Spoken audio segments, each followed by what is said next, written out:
Friday Night Tights!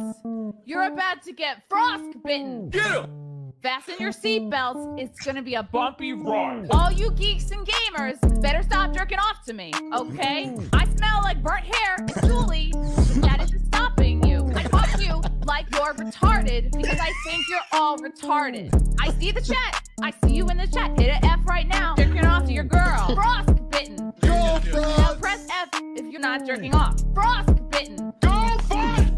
Friday Night Tights. Get him! Frostbitten. Go, Now press F if you're not jerking off. I see the chat. I see you in the chat. Hit an F right now. Jerking off to your girl.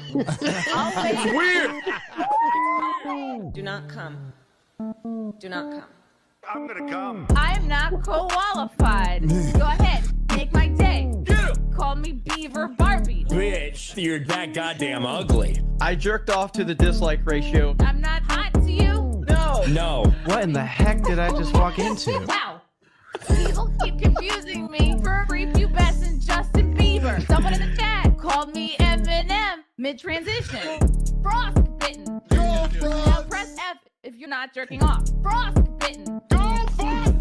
Friday Night Tights. Get him! Frostbitten. Go, Now Frost! press F if you're not jerking off. I see the chat. I see you in the chat. Hit an F right now. Jerking off to your girl. I'm standing up for all the women at G4. Emily, Abby, Megan, Joe, Jake, Zipper, Pockets, Scissors, Tape Dispenser, and Filing Cabinet.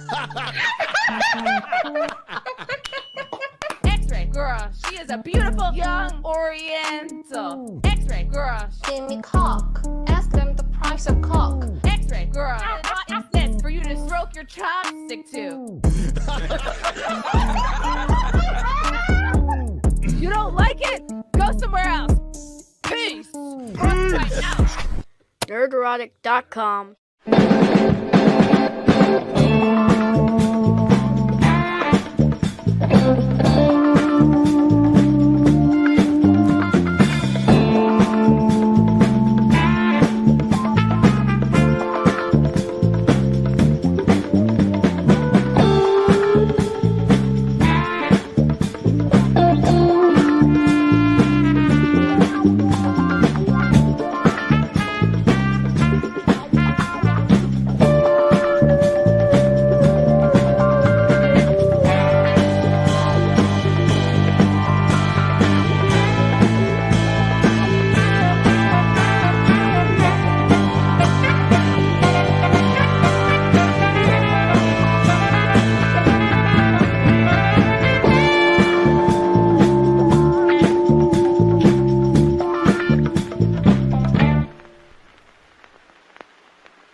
Hey!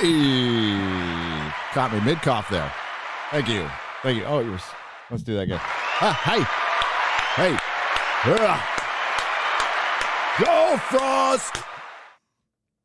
I don't know why I do know why we're still talking about her. I'm not going to lie. We all know why we're still talking about her.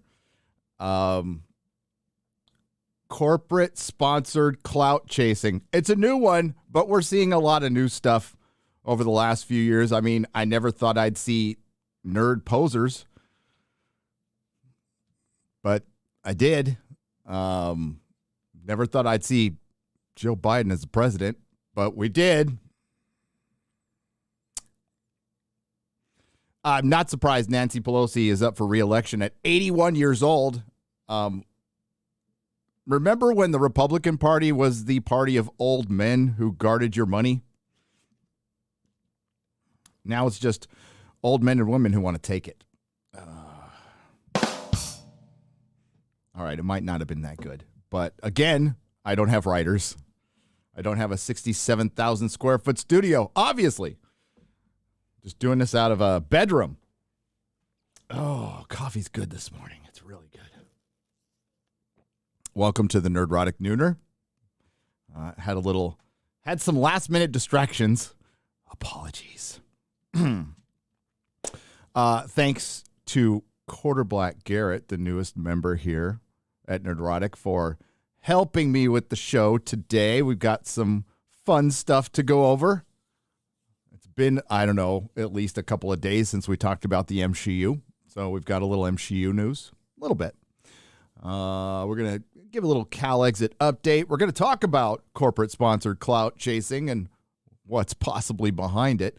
I'm sure that answer is obvious to all of you. We also have a little problem with Peter Dinklage. Oh, I'm sorry. Apparently, he and the rest of the Game of Thrones cast is starting to realize that they already had the best and biggest gig they'll ever have. I can't imagine. I mean, he's going to be counting money till the end of time from residuals from the show. The residuals probably would have been a little better if it wasn't for season 7, season 8. I'd argue part of season 6 too. They did Rick and wrong. They did Rick and wrong. But we'll discuss that. Disney immediately bent the knee. And the first thing I thought of was, what about Lord of the Rings? I'm sorry, The Lord of the Rings, The Rings of Power. What about Witcher? There's dwarves in both of those shows. And I do believe in one of them, they live in caves. Now, they're not really caves. They're giant palaces that they dug into a mountain. But the NPCs, the SJWs, the woke police in Hollywood don't care about that. And as I said in the description, Disney should just remain on their knees. Just stay there. Because you're going to get tired of getting up and getting down all the time. Hollywood, welcome to the bed you made. That's all I got to say about that. Well, no, it's actually not all I've got to say about that. I'm going to say a lot more. And Netflix has the streaming bubble burst. Probably, kind of. And it does look like Disney is trying to push Shang-Chi, the absolute triumph for Best Picture. And who knows, it may win. It may win. Does anybody care, though? Does anybody care about award shows anymore? Other than watching the ratings crash. Let's see who's here. Then we'll get to the stuff. Thank you, Buford T. Justice. I'll get to that just in a moment. In just a moment. Coffee hasn't entirely kicked in. Okay. So we got Forever Sci-Fi, Raj Williams, Luna Comics, Eric Kane as Wrench, Rivaldo Williams, Megan. Moving too fast. I'm just going to say Megan, because if I mispronounce that, Megan, you're not going to be happy with me. Andy Cyber Leader. What's up, Joe Blah? The Angry Gamer. Gino Lenzi. David Gill. There's Max Von Priestley. What's up? He's a member. Oh, my goodness. It's like moving kind of fast now. Joseph Font. Pirate Tomsky. Winterwolf CR7. Matthew Sturgis. How are you? Common Sense. We need a lot more of that for sure. WG is here. And his wit and witticisms. Andy. Dr. Dave. Oh, so we're going to talk about Doctor Who a little bit too. Heather Sulu. Oh, my. Probably much cooler than the Sulu we currently have right now. The paid Democratic operative, along with, what is it? Brooklyn dipshit or something. I forgot his name. The elf herself, Brightest Day. Hey, did you make it to 1,000K? Brightest Day? Wow, that rhymed. And Spaceman. Welcome to the Nerdrotic Nooner, everybody. Hail! It's hump day. And It is. It's kind of slow. It's kind of a slow news day, so we're gonna, we might be able to get around to those Hollywood new rules that I meant to talk about on Monday that I never did. That's why, like, planning this show was, I had my vitamin B. I drank a half a cup of coffee, took care of business, read a couple of headlines, and hopefully the articles are compelling enough for us to go over. Otherwise, I can just yapper my way through it. All right. And it looks like QBG will be joining us a little later. A little later in the show. Right now, you're just stuck with little old me. So, yesterday, Froskin,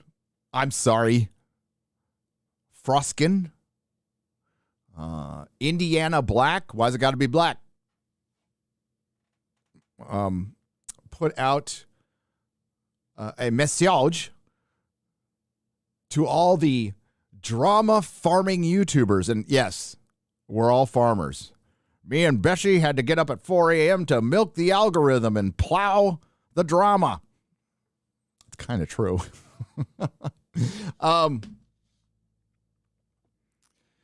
So she put up, I'll find the tweet. She put up that if we want to discuss things with her, we can get to her agent. And the first thing I thought of was, you need an agent to get a $50K a year job at G4? And then the second thing I thought of was, that's a really good agent. You got to admit, props to that agent for getting her $50K at G4. $50K is nothing to nothing to laugh at or put down or anything. This might have been a little bit overpaid, but again, that's what a good agent does. So congratulations to that agent. Well done. Good job, buddy. Woo. So we have to contact our agent. I bit like everybody else. I'm all, yeah, let's be in touch. I asked the guys at Friday Night Tights. Some didn't respond. Some said, fuck no. As I love as.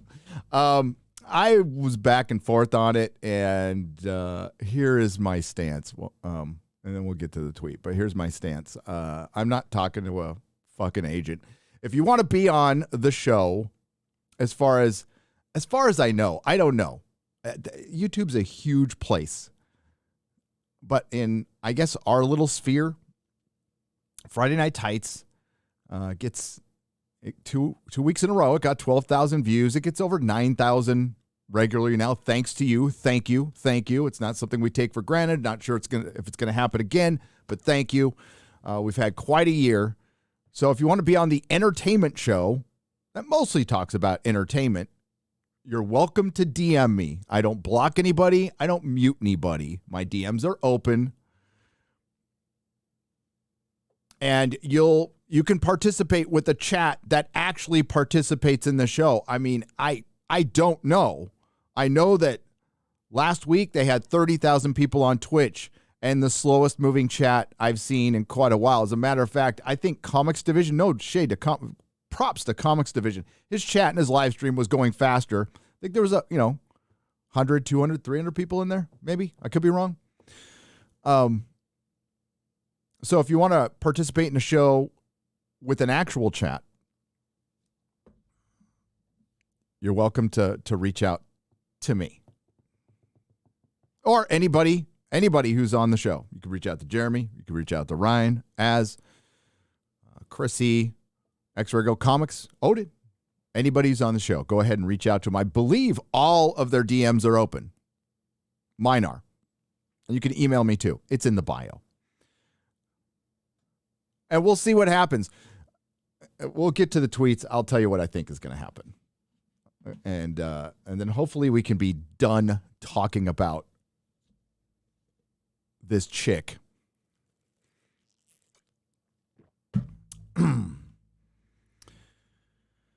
Let's see if I can.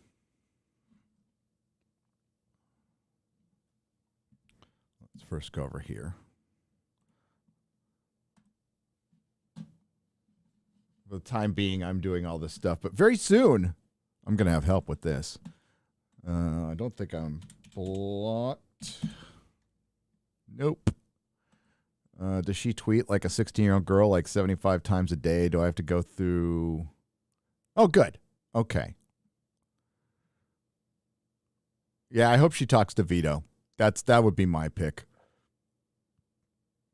Oh, another thing. Like, if you decide to come to Friday Night Tights, I'm not going to promise a civil discussion. I can't promise that. You went pretty hard on the fans. We'll see if you can stand up to some stuff. Won't call you any names, but I can't promise civility. That wouldn't be entertaining, would it? All right. Here we go. We got this.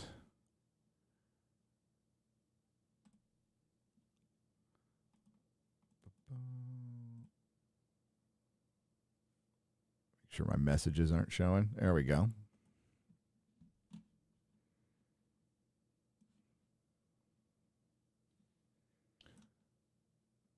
Grab the wrong one there. So, told my agent to pick the biggest of those applied. Super excited to get on a call with these people and watch them backpedal all their vile trash talk, saying that they wrote a respectful email after some of these videos is wild. They've overblown everything for clicks. They won't. Of course not, although I know for a fact many, many people do. Oh, and here's the guy we're not talking about. The one who said that, well, both of these people said they don't want Trump supporters for fans. It doesn't look like they can really afford. God, she does. I don't know where the original tweet is now. I'm going to look for it. Hang on. Oh, there it is right there. Okay.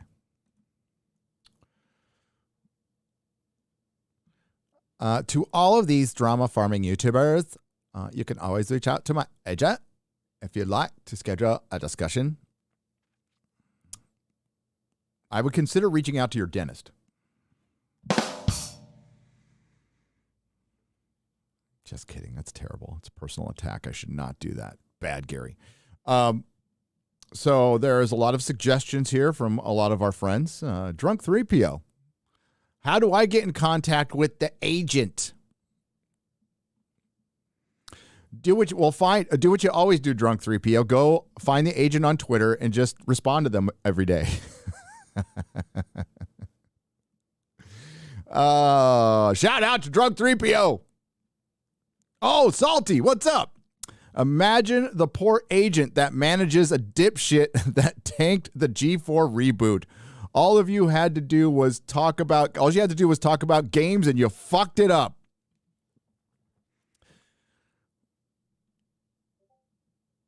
What's up, Loki? Oh, he threw a sweetheart at her too. Woo!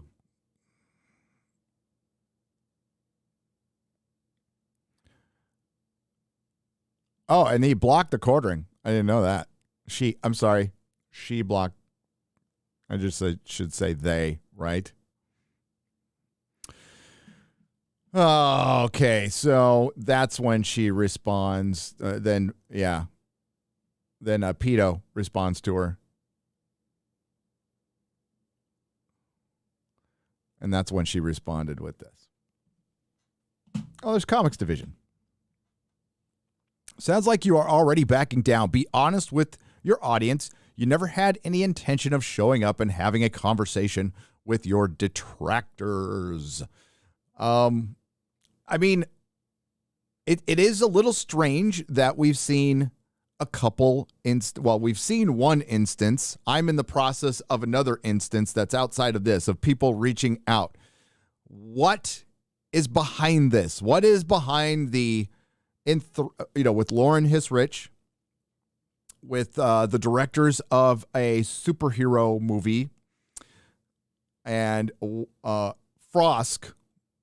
Well, I think Frost just needs attention. I think G4 is hurting. I think they are willing to do anything. And Ryan brought this up in his video where he was talking about the possibility of view botting on Twitch. That's quite an implication, but he did show that one person on that show has priors with doing that. Hang on, we'll get to that article.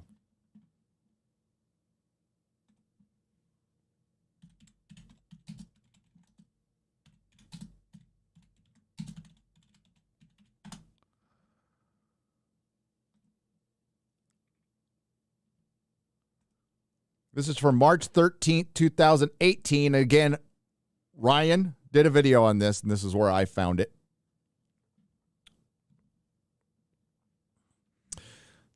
The attacks. Kevin Pereira acknowledges Twitch view botting controversy. I had nothing left to lose. So, hey, props to him for coming out and being honest. You always want to praise people for being honest. It's difficult enough to worry about success on Twitch when you're a solo stream operation. It's completely different scenario when you're trying to ensure that an entire team of people can work together. Well, here's the deal, Kevin. That's good and great, but you didn't help those people. I'm sure I know because they've been around, and QBG used to work for Crowder. We all know that life on social media is short and could end in an instant. An instant. So just make sure everybody's aware of that. And just and maybe it serves as motivation. I mean, you don't want to scare anybody, but it's like that's what it is here. That I mean, like YouTube's a meritocracy. It is a meritocracy. I don't know if Twitch is. I'm certainly questioning Twitch after this and some other things I've seen that I can't say or I get in an awful lot of trouble, but it seems to be a little easier over there. I'm just saying. You do that shit here, your channel's done. Gone. Ask Ords. Poor Ords board had somebody else view bought his channel, and they nuked it immediately. Poor guy. And he had nothing to do with it. That's the dire situation that Kevin Pereira found himself in, a longtime fixture in the gaming community. Pereira is best known as the host of the Attack of the Show, which aired on G4. After leaving G4, he launched The Attack on Twitch in 2014. The Attack wasn't performing the way Pereira and his production company needed it to do, and the host turned producer turned boss told Polygon that with people's jobs on the line, he was feeling desperate to try to keep the show going, to keep as many people employed as possible. Here is a suggestion. Don't start out with a giant studio, multiple people that you have to pay that require agents. Start out with a personality. Even Adam, just have Adam Sussler do what he can. That's all I do. I do what I can.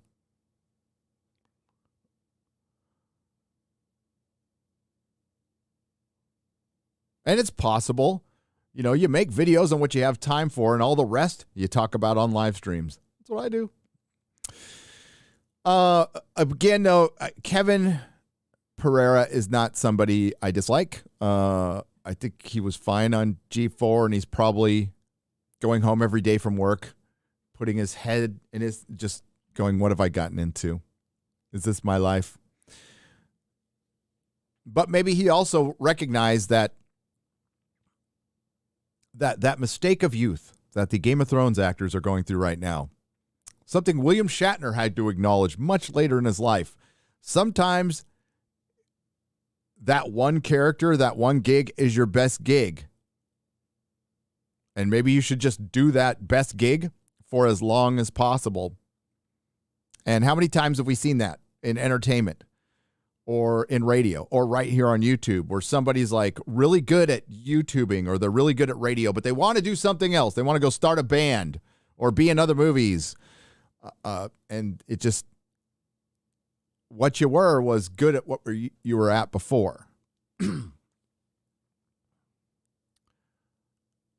Pereira ended up turning to viewbotting, a practice that falsely inflates the number of viewers watching the stream or video. It's frowned upon within the streaming community, and it violates Twitch's terms of service and YouTube's. After being discovered, Pereira voluntarily took down the Twitch channel before it could get suspended. He told Polygon earlier today that even though he knew he was doing something wrong, he did it in an effort to keep the attack team together however long he could. It was an act born of desperation. I explicitly said I had nothing left to lose, and I was very flippant about it and said, well, the way to get discovered on the platform is to have a channel that's getting more views. So instead of trying to make the content better or refocus my strategy with the limited time we had left, I decided to shortcut it and try something to get some extra views on the channel. And it didn't work. And it won't work. And if you have to do that, it's never going to work, okay? Again, don't put yourself in a situation where you have to get a bunch of views immediately because you invested stupid money. That's not how things work. That's just flat out not how things work. Even if you have a name like Kevin Pereira, that doesn't mean shit on YouTube. How many people from Collider split off, did their own channels, and nothing happened? Because once they got home, they weren't in that nice studio, and some of them didn't even know how to buy a good mic. That's why. And once you get home and you don't have a bunch of writers, some did okay, some didn't. That's the meritocracy. It's a beautiful thing, meritocracy. It's a beautiful thing. I have failed so many fucking times, and I am so grateful how many times I failed. Learned a lot of lessons through some heart-wrenching, freaking kicked in the balls to where I felt it in my soul. Face in the mud failures.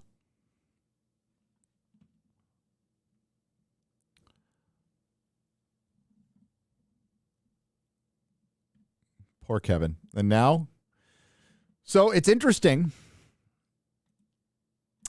that Ryan went to the G4 channel. He compared chats to a comparable live stream. So he used Hassan, who had about 30,000 people watching, and it was night and day. And if you at all know the chat for Friday Night Tights, it's insane. And it was a lot faster than a live stream on Twitch that had 3 times our audience, supposedly. And here's the deal. If Twitch allows them to get away with that once the viewer starts questioning the integrity of the view, and I know some of you already do, but the vast majority of the audience out there, and including me included, I think it's pretty accurate. I don't think it's perfect, but I think it's pretty accurate. And it's strange how YouTube does theirs. They're consistent concurrent viewers is people who are staying in. My partner manager explained it to me, and it kind of made sense. But when we're done with an episode of Friday Night Tights, for example, like this last week when we were done, we had 135,000 clicks. So I don't know how many separate people that was. I imagine it wasn't 135,000. I imagine a lot of people were like, I'm going to go get some coffee and I'll come back and click back in, or I'm going to go check out another live stream and I'll come back and click back in. Don't know what that number is. But we had 135,000 clicks, views, when the stream ended. And it takes a while for it to build up, usually like the course of a day.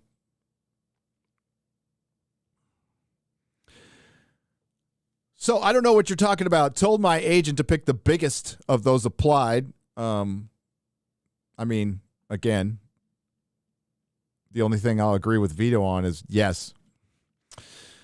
I got soy mouth. Yeah, we'll see if it happens, but I'll watch it. I personally, I wouldn't find sitting there and having a civil discussion that compelling. It's probably good for humanity and for fandom, but I wouldn't find it that compelling. I think she would recommend some feminist literature. Somebody would recommend Jordan Peterson. I don't know. And both parties would walk away, and I doubt Frost would understand, nor do I think she cares, nor do I think it's genuine. By the way, that original email she put out, fake. It bounced back. So there you go. But it's the art of fan blaming. And the art of fan blaming, this is why I do things through pop culture, because, well, it's a bit of an allegory for what's really going on, right? So fan blaming. You take two hostile comments and you conflate it with everybody else's criticism, mostly very legitimate, mostly very respectful. And you can't get into the head of Frost. So somebody being somewhat respectful going, I didn't like that. She might take great personal offense at that and see that as an attack. Well, we see the same thing with political parties, especially one, where they'll take, say, a certain date in January and conflate it to everything else. Or they'll take some tiki torches and conflate it with everything else. And then everybody in big tech, everybody in the mainstream media, everybody who's part of the system, everybody in big Hollywood will run with that story again and again and again and again and again and again and again. Till some of them actually believe it. So the same thing goes with toxic fandom. It's a thing that's never existed. Are there bad individuals? Are there assholes? Yes, of course. And we can all be assholes at some point in time. But this is the way fandom has always been and always will be. You can either take it or not take it. There's a lot of women who don't give it a second thought, could give a shit. But Frost wants to come out and be the arbiter of fandom and sexism and fandom. And as I said on Monday, once you start coming out as like, I'm an arbiter, I'm going to judge this shit. All right, bring your fucking cred. That's the only time I'll ask you to bring your cred. You tell me why you should be the arbiter of fandom. What's your experience? What's your professional experience? What are the things what's your expertise? What are you into? How long have you been a fan? Can you review things without people writing them for you? I mean, it's not that hard. All you have to do is read the thing, watch the thing, or play the thing. And if you don't have time for all that stuff, I just don't have time to read the thing, play the thing, or watch the thing. You're probably not a fan. Fans make time. As a matter of fact, that's why we're fans. We make time for things that other people don't find that important. And screw them, by the way.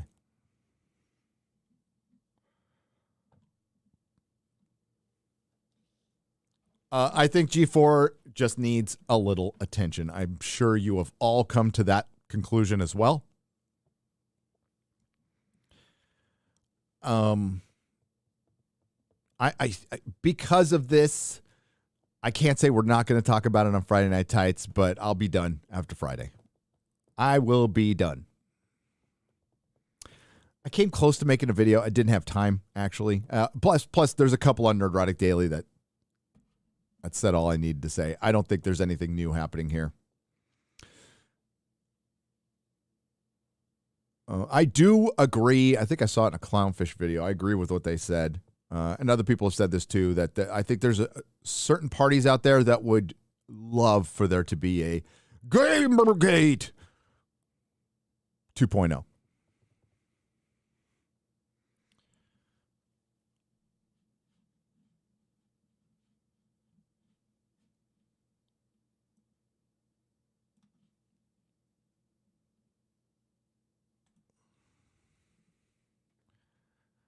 Redacted for woke content from Matt Deckard. What's up, Matt?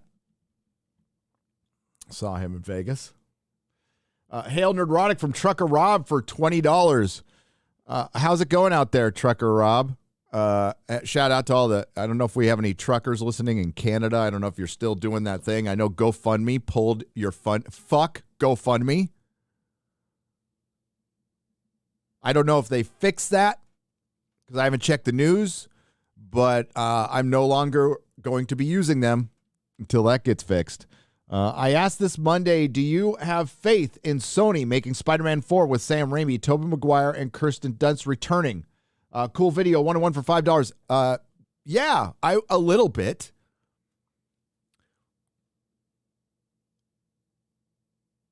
Yeah, I think I would. If Disney had anything to do with it, no. I know that's strange to say, but listen, they kind of did it with Ghostbusters, all right? I'm going to say kind of because they still focused on kind of the little girl who's almost the key to everything. You know, I liked it. I liked the movie, but it still had a bad dad, so we weren't like all the way there. Spider-Man No Way Home was at least a brief moment. I would say it was an oasis. I wouldn't say it's a change. I would say it was a brief oasis in the woke garbage we're going to have to sift through for the next year. I am aware of, I have a confession. I got a confession.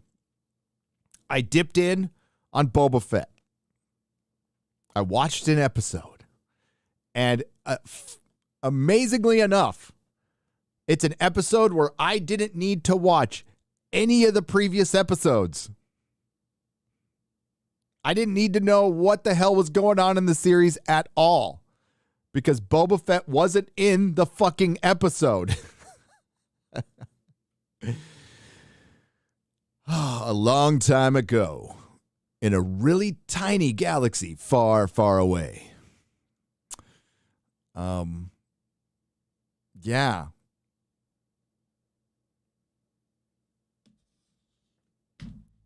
So Boba Fett was a placeholder for The Mandalorian Season 3, confirmed. Disney jangled those keys and people went nuts. Personally, I thought it was stupid. It was the same. I'm sure Mahler would be able to eloquate this much better than I do. But the writing is so cartoonish.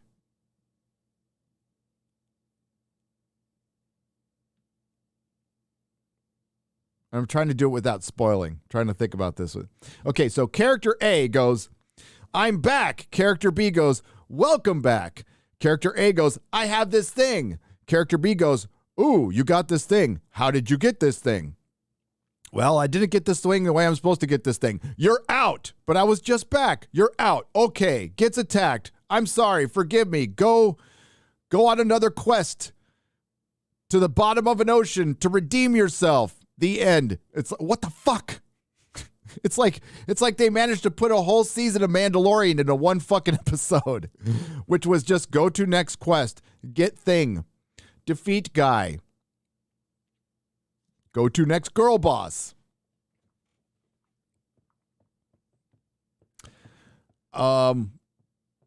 They did an action scene.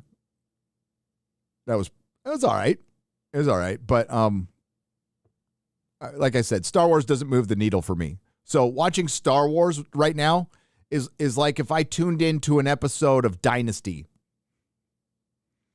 And it was like a decent episode of Dynasty. I'd feel the same way, going, okay. Boop. Hail Nerdaholic. That's what actually said Trucker Rob. Sorry about that. I misread it. I almost tweeted that. Marcelo Cantu. It said, call my agent. I was this close to say, bye, Felicia. Bye, Felicia. The agent probably with a magnifying glass trying to see what loophole she has to break the contract. Good point. Good point. If you have to clout chase people in their spare bedrooms, your corporate backing isn't helping very much. Isn't helping very much. And how does that scare Hollywood? That must scare Hollywood to death. That corporate backing doesn't work.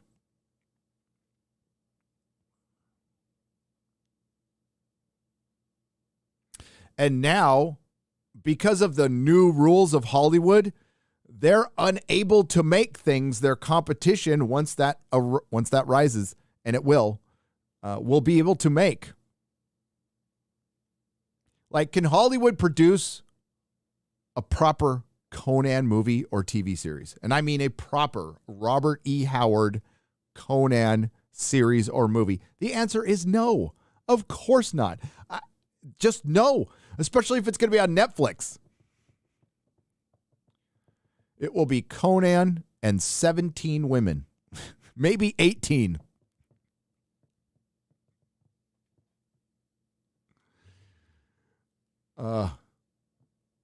Fighting another 25 women. And Conan's sister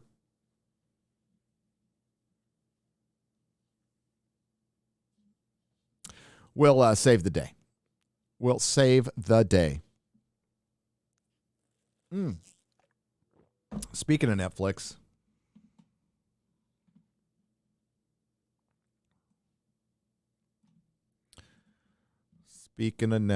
let me get there. Things aren't going too good for Netflix right now. I know you're all sad about that. Hey, Cobra Kai was good.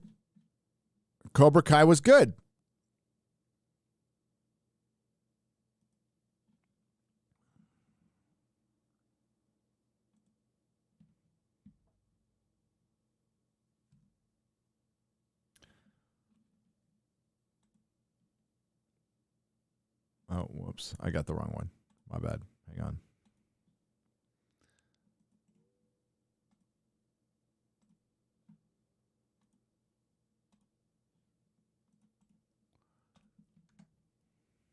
There we go. Netflix stock continues to take, and it's not looking good. And here's why.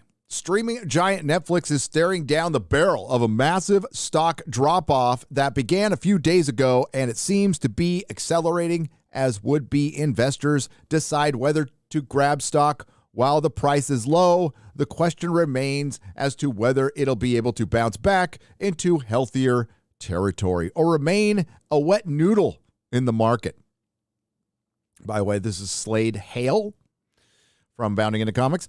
Meanwhile, those on the more conservative side of the pop culture aisle have been watching over the past year as Netflix walked the proverbial plank, yet their questionable creative and marketing decisions aren't the sole reason for Netflix's spectacular crash, and things are a little more complex than many realize. While the all too easy to point the finger at Netflix's decision to prioritize wokeness in many of its properties, the truth is that some of the major migrations aren't necessarily self-inflicted. They're being said. Netflix has managed to shoot itself in the face on more than one occasion, and those mistakes have compounded an already difficult competition position in the marketplace. Hey, okay. I don't know if what this person is going to go on to say. Well, I'll let him finish, and then I'm gonna shoot back on why people, even Bounding into Comics, will try to diminish wokeness as a problem. Nobody's ever said it's the main problem, but it's a foundational problem. Understand? It's a foundational problem. It comes with a mindset. And if you enter every creative or business decision automatically thinking of woke first instead of what you're supposed to be, it would be like me going about life without prioritizing, sobriety. I prioritize something else. It would just fundamentally change how I think about everything. So woke is always the first thought now. The first thought. So it does fundamentally change your mindset and every fucking decision you make, whether it be conscious or unconscious. But let's see if maybe they agree with me. Get woke, know the rest. The truth is that Netflix isn't the only streaming company to go down the path of woke self-annihilation, but we have seen similar results on other platforms, notably Disney Plus, which is currently facing its own set of unique challenges. Also, Netflix is the big fish still, and the rest are still pilot fish. So what happens to the big fish? It happens to that first, then it happens to the pilot fish. Wokeness runs directly proportional to how quickly audiences tune out from a particular movie or film. Properties that sprinkle wokeness about in small doses tend to skirt under the radar, at least for a time, while bold, in-your-face woke properties become so overly antagonistic that they drive away viewers away in abject horror. And that's, of course, Sense8. Netflix faces a bit of an identity crisis on this front. On one hand, it openly promotes ultra-woke properties while simultaneously defending anti-woke content, such as Dave Chappelle's controversial The Closer. Okay, let's stop right there. The problem with, well, I'll finish this. The problem with straddling the political fence is that it ends up alienating customers on both sides to Netflix's own detriment. David Chappelle is woke. He is. He gets a pass from a lot of people. And he's good. He's the GOAT. But of course Netflix is going to back him because David Chappelle backs pretty much everything Netflix backs except for one issue. We're talking about one issue. And this is where the woke on woke crime, Razorfist did a great video on this. We need to let it happen and just root it on, you know, eat our popcorn and go, both sides. I like Dave Chappelle. I like his comedy, but he ain't like all the way on the side of common sense. He's for free speech and free expression for Dave Chappelle. And I doubt he's for cancel culture, and that's cool.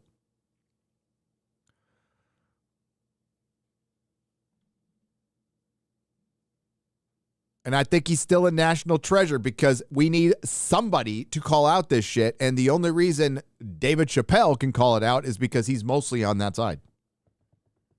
And I understand it. And that's complex.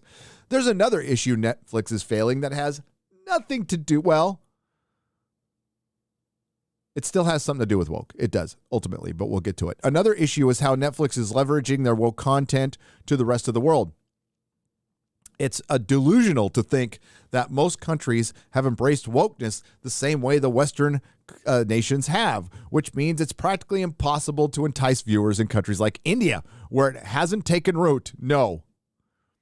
Anti-woke conservative types fed up with Netflix self-aggrandizing political propaganda will find it remarkably easy to cancel their subscriptions, however. The same goes for the other side of the political aisle as well. Netflix problem hasn't just figured out that its woke audience accounts for a fraction of its own subscription base, while the rest are normies who aren't in the slightest bit interested in radical political messaging of any kind. Thank you. Netflix has started down the problem of geo-locked content for years, and the situation hasn't gotten any better. Depending on which part of the planet Earth subscribers are from, planet Earth a subscriber hails from, Netflix is either a decent investment. God dang these things.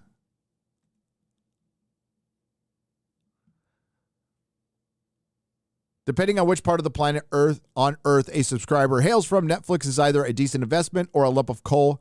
Canadian viewers will attest to this firsthand, as their Netflix catalog was, is, and always will be subpar compared to their southern neighbors. Painting the subscription base with one brush is impossible given the geological dynamics in play. In 2021, the United States of America averaged 67 million Netflix subscriptions, which is an astonishing number for a country with a population of 334 million people. In other countries, those numbers were far lower. Canada averaged 7 million subscriptions, while the UK had 13 million. France had 8 million, blah, blah, blah, blah, blah. There's Altered Carbon season 2, which sucked. While some of these numbers are proportional to respective population sizes, sure, it's difficult to gain licenses, blah, blah, blah. Price hikes are nothing new for Netflix. Original content aside, Netflix continues to fail to establish property front. The blame can't be placed squarely on the company either. And adjacent big-name players start getting the lucrative streaming business. They're simultaneously hedging all of their properties behind their own respective paywalls. Let's see if they get to the biggest problem here. Okay, here we go.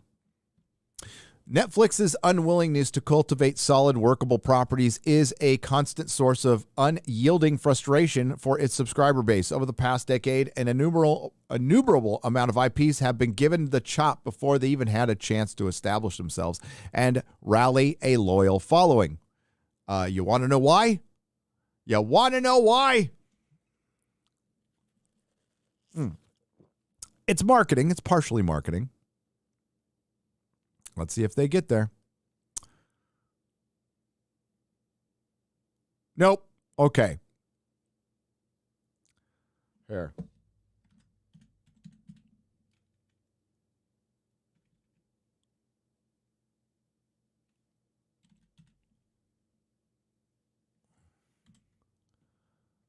They only mentioned it once. Okay. Well, you know what song I'm going to sing. The binge model is unsustainable, especially in a woke environment. When you are in a woke environment, you cannot cut corners and you cannot do something drastically different than your competition. Dropping your series all at once is retarded. It's absolutely retarded. You're spending, say, $100 million on a series, and you drop it in the weekend. You might as well have made a movie. You might as well have made a 2-hour movie because people are going to treat it exactly the same. Why have episodes? Why have breaks? I know that was a good hook in the beginning. We drop everything at once. So everybody who likes to have dessert first and just wants to consume shit will love it. Here's the deal. It's stupid. You cannot build an audience without releasing something weekly. It's something that broadcast television has done for years and years and years, and all the other streaming services are now going weekly. Why? Because they understand this. They've done the data. Netflix gives up millions of free advertising if they actually have something good. Now, you can say that it's a moot point because all of their stuff sucks, and you'd be right. But just say they come out with something good. Like, I liked Witcher Season 1. I did. It's got its problems, but I gave it a 7 out of 10, right? I loved Altered Carbon Season 1. Had its problems, too. I really liked Umbrella Academy Season 1. Had its problems, but I liked it.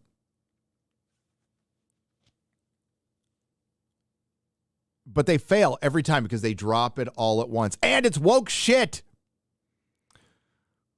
So nobody's going to talk about it. And outside of one season of Tiger King, outside of a couple of seasons of Stranger Things, outside, I don't know how popular Altered Carbon was, but we just had Cobra Kai, which is an immensely popular show, which would be 5 times as popular if it was released weekly. Yellowstone, bunch of people are loving that. It's getting massive viewers. It's released weekly. And you could binge the rest later. You can always binge it later. But I would start with not being woke. I would just get rid of the woke and then release your stuff weekly. Because if you just release woke garbage weekly, that ain't going to help. Ask Disney Plus. Ho! Let's get to you.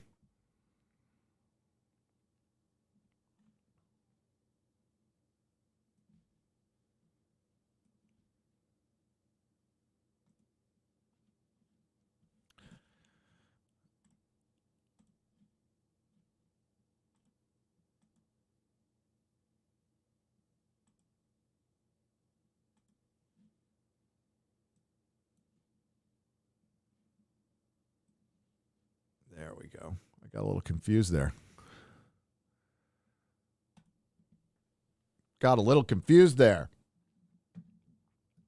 Old man.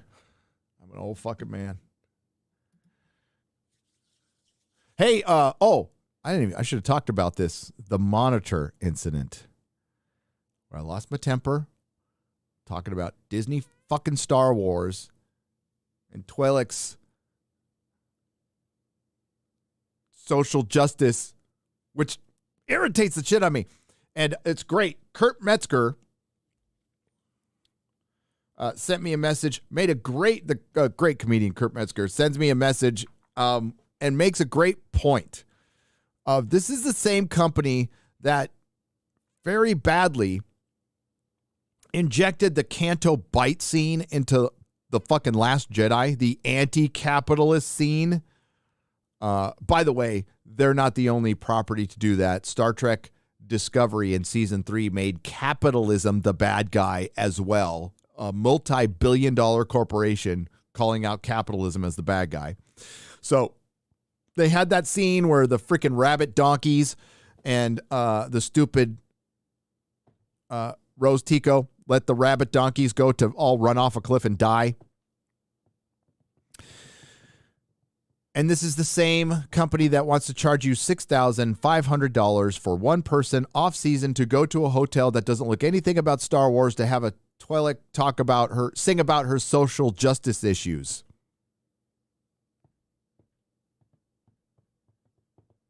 Sounds fun.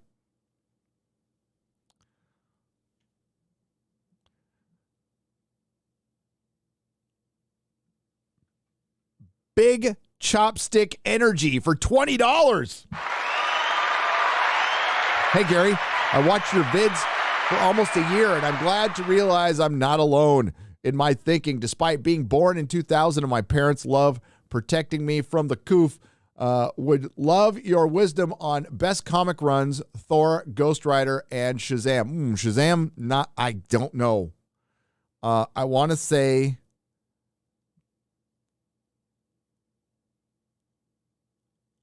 It's not Shazam. It's Shazam adjacent, okay? Look for Jeff Johns stuff with JSA.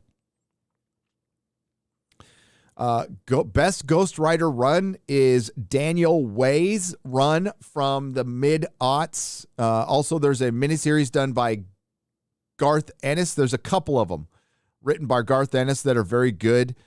Ghost Rider is a great character in concept that hasn't had the best stories in the world. I mean, I like his older 70s stories. I don't know if you're going to like them because they're very of their time.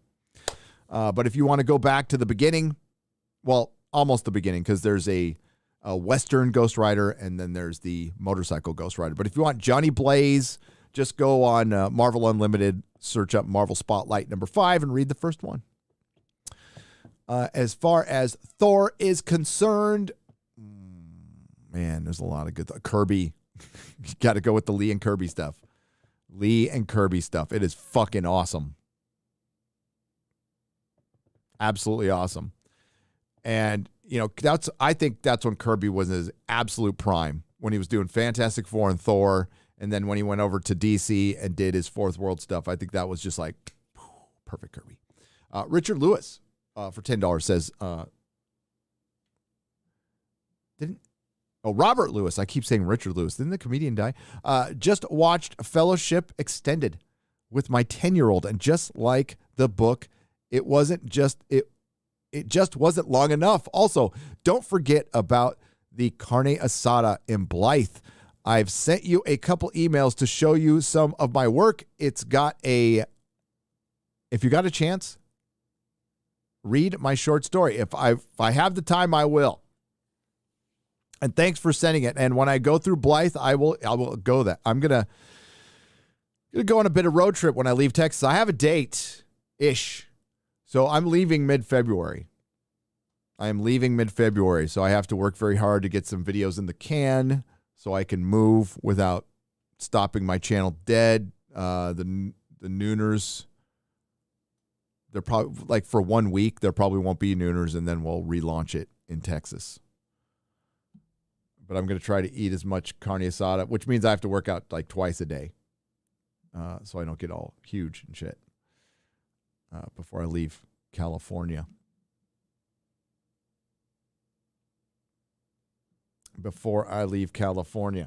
We also have, hang on, Buford T. Justice. Oh, wait, let's do this one first. Geek Grind, what's up? Hail, Geek Grind, for $50. Says, all hail and happy hump day. Loving the stream today while we pack coffee at the shop in Chi-Town. And they have their own farm, by the way, and their own coffee. And this is the All Hail Blend. Link in the description. Thank you, Geek Grind. I appreciate it. I appreciate you. We got Buford T. Justice with the $50 or $49.99. $49.99. Says, hey, Gary. I'm a huge Lord of the Rings fan like yourself. Love the movies, but when I saw them as a kid, I was really disappointed with the fight scenes, especially with the ring race scene. It's the same problem I had with the Nolan Batman films. Still love both. I think they did the best they could with having to do everything practically. If you want a good ring race scene, go to The Hobbit.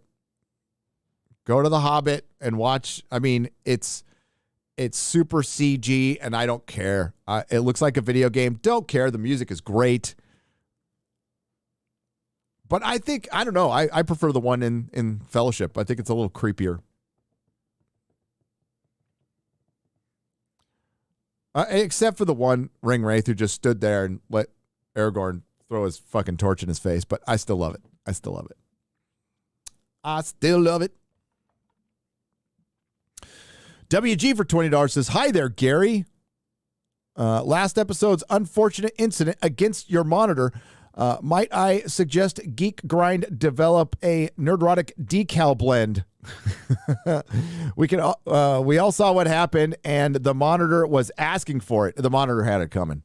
It really did have it coming. But I have a new monitor. I immediately got one. And Andrew Garfield's head is fine. I know a lot of you are asking. So thank you. Thank you, WG. I appreciate it. And Buford T. Justice, thank you for the $49.99. Hey, Gary, do you like it when scraps rubs up and down your leg? Cheers, buddy.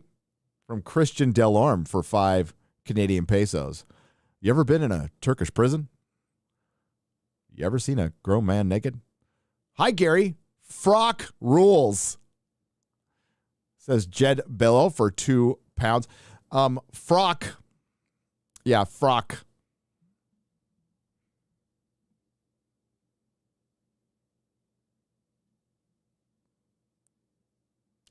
And then we have Jobert Mello, who's been a member. Welcome to the Proto Molecule, which is going to change. That the entry level membership name is going to change. I'll let you know what that name change is. You'll like it, trust me. If Netflix is hurting, what will happen to the lesser streamers? I think you predicted their demise a while back. Our rural juror for $9.99. You son. Yeah, I think I mean, I'm not the only one, but I think we all realize that it would get too expensive, and then there'll probably be like 3, 4, 5 big streamers that will work with the other companies. They'll be licensing out again, and they'll have to recontract because not everybody's not going to be able to push all their own stuff because they overpromise so much. I mean, every streamer thought we were going to be the big deal. Like Paramount Plus, it's a joke, but Viacom CBS wants to sell, so they're going to make everything look great.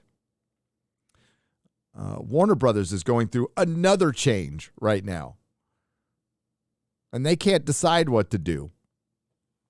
If Netflix is in trouble, the whole damn thing is in trouble. Amazon is fine. They're a $1 trillion company, but they still need to figure out how to make something. And Lord of the Rings is going to be a massive kick in the balls. I have to think we're getting a trailer soon. We have to be getting a trailer soon. We know one exists. We have confirmation that a trailer exists. So how long does it take to edit it, touch it up? God, I think a couple weeks at the most. What's up, Nerd Cookies? How are you? Thank you for the $2. Gino Lenzi for $5. Gary, why do they build up these franchises, Marvel, Star Wars, then burn them down? Well, because Hollywood's stupid. They're largely very, very dumb people with a lot of money. I mean, look at G4. Somebody poured millions into that.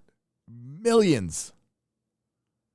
To do D&D on Twitch with 100 other people.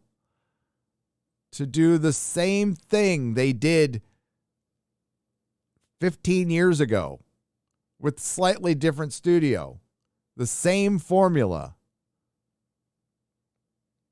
Like that's a 20th century model, which are all dying. I have no fandom is lucrative now. And as long as fandom is lucrative, the normie investors and all the bankers are going to be at the teat of fandom. All they've managed to do is fuck up most of the time, though. And Hollywood fucks up like a lot anyway, but it's more prevalent with fandom because we're more into that shit. Like when they fuck up Yellowstone or Dynasty or the Vampire Diaries, nobody gives a shit. When they fuck up Dread or, I'm just thinking things of example, or Star Trek or Star Wars, there's a million people out there who are going to notice.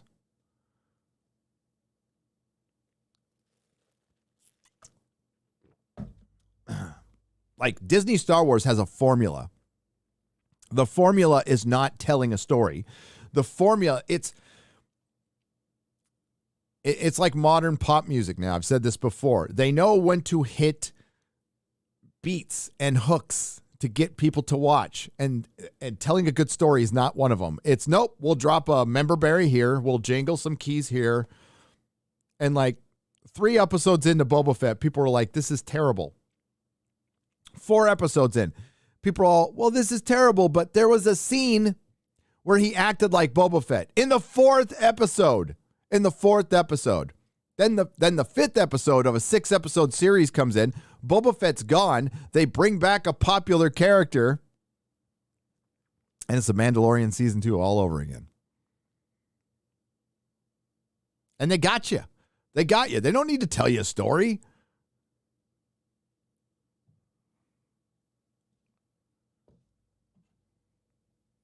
So basically, folks, plug your ears if you don't want any spoilers.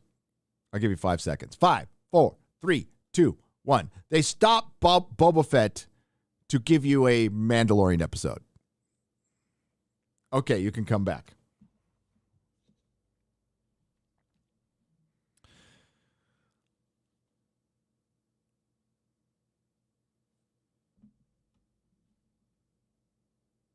Love me some BBC during a nooner. Love you, Gary. Love Az. Love you all. So glad I found your crew. You rock. Thank you. Case Fritz, I appreciate it. Thank you for the $4.99. A Ruddock, thank you for the $5 donation. Nothing to say, but thank you. Gerald Armstrong for $4.99. Gary, love for you to get my friend Joe Cronin on Friday Night Tights in the in the future. Excuse me. He's primarily a wrestling channel, but he does pop culture, geek culture well. Okay. have him call my agent. No, but he can email me at Gary@nerdrotic.com or shoot me a DM on Twitter. If the new movie Cyrano, Peter Dinklage will just be the character's nose? Yeah. So what about people with big noses? He's not very sensitive to that. One moment. There we go. That's so good to have a cough button right there. I have a cough button. Cough button. See, it's a cough button. Peter Dinklage was great as Tyrion Lannister through 4 seasons. Did the best acting job of any of the actors in Game of Thrones. I think he really, in the beginning, encapsulated the character of Tyrion. Then, at no fault of his, he stopped being Tyrion. Tyrion stopped being Tyrion as soon as he went to Meereen, because they just skipped past all the best Tyrion stuff. I mean, Tyrion talks his way out of slavery. That's how good he is. But he still fucks up a lot of things. He's also a cold-blooded murderer. In the books, he straight up murdered Shay when he didn't need to.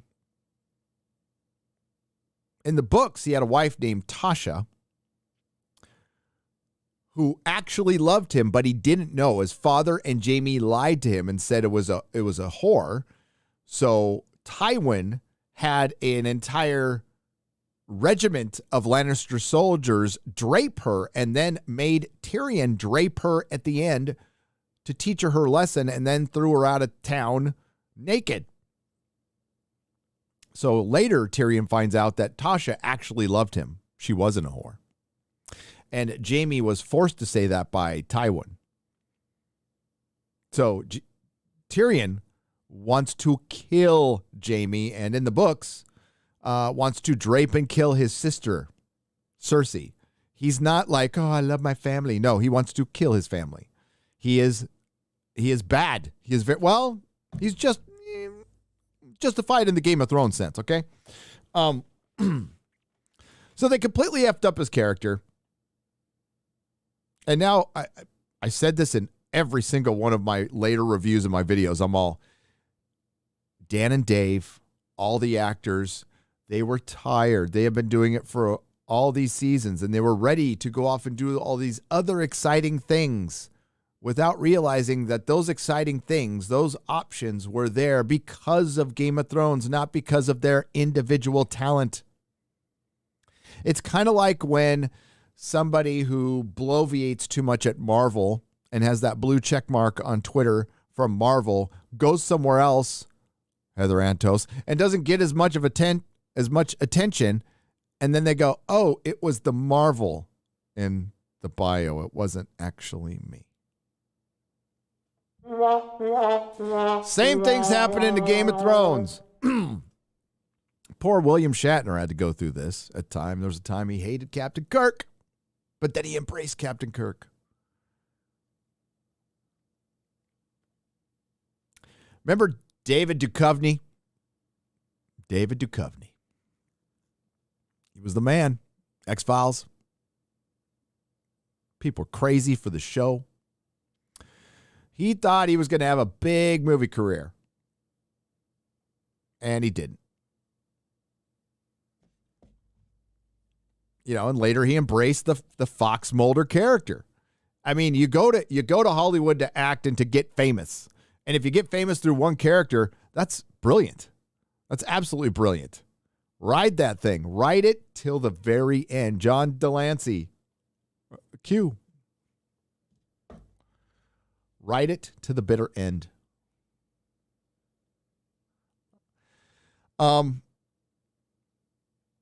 So he calls out Snow White and the Seven Dwarves for having dwarves. And like, this is so effed up in so many ways. It's hilarious. So here we go.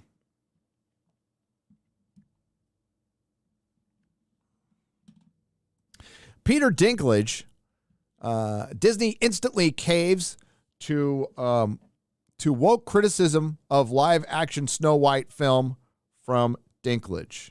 I'm going to read this article, and then I'm going to bring in QBG.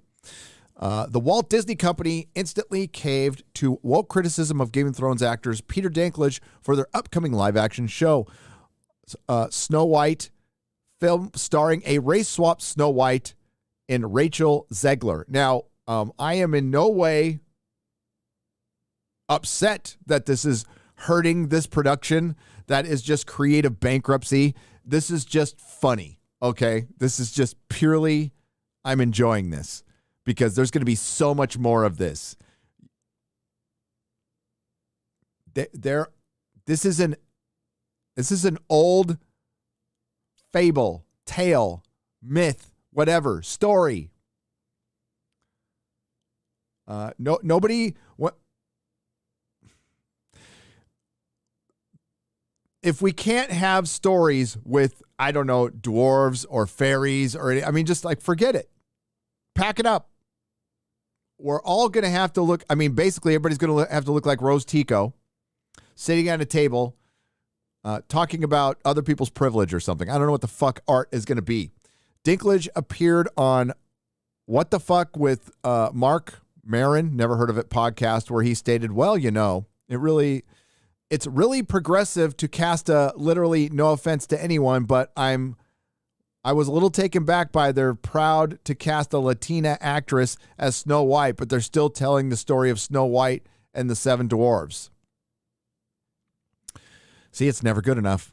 It's never good enough. He continues to take a step back and look at what you're doing there. It makes no sense to me because you're progressive in one way, but you're still making that fucking backward story of seven dwarves living in a cave. What the fuck are you doing, man? Well, if you want to take that philosophy, what is Hollywood's favorite bad guy now? What is Hollywood's favorite bad guy aside from Nazis? Poor white people. Poor white people. Is that okay? Personally, I don't give a shit. I think anybody could be a bad guy. I think if you're telling a story, it doesn't matter. But I'm just trying to use their philosophy. So it's okay to make fun of the largest, proportionally, the largest section of poor people in this country, poor white people. But it's okay. It's not okay to depict a fictional character, a fantasy-based fictional character. Have I done nothing to advance the cause from my soapbox?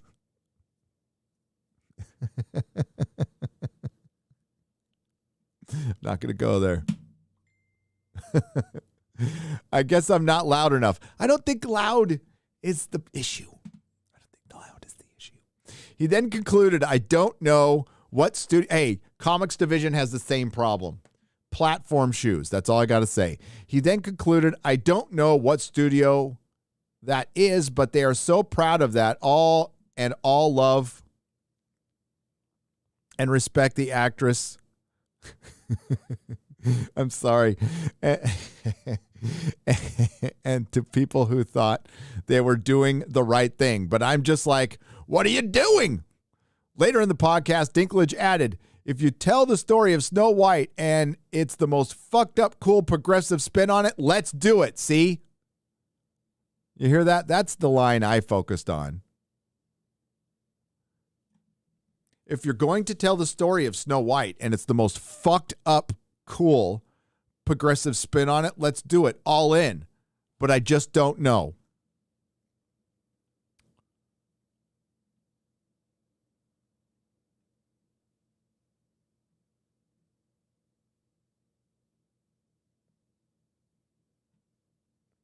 He says something about, I don't know where did I miss the quote? We're still doing with, here it is.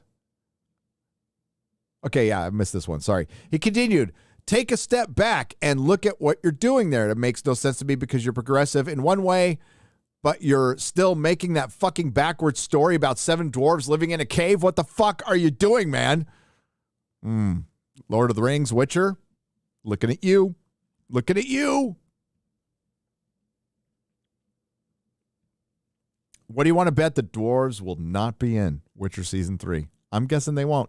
So, what's funny and not so funny, but it is funny, is Peter Dinklage just killed a lot of roles for a lot of people.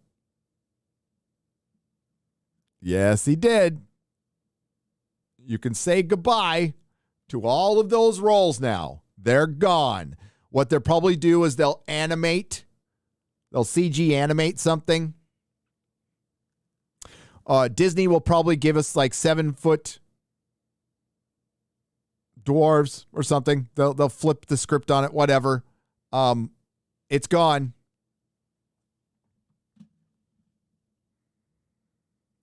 I bet you there's a lot of people in Hollywood who are really pissed at Peter Dinklage right now.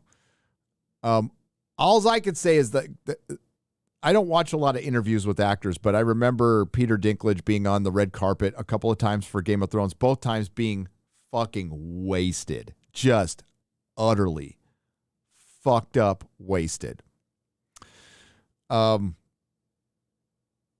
go back and look at the season 5, season 6 premiere, where he's like kind of falling over and like taking a long time to answer. Like, how much longer do you think the series is going to go on? He goes, oh, I don't know.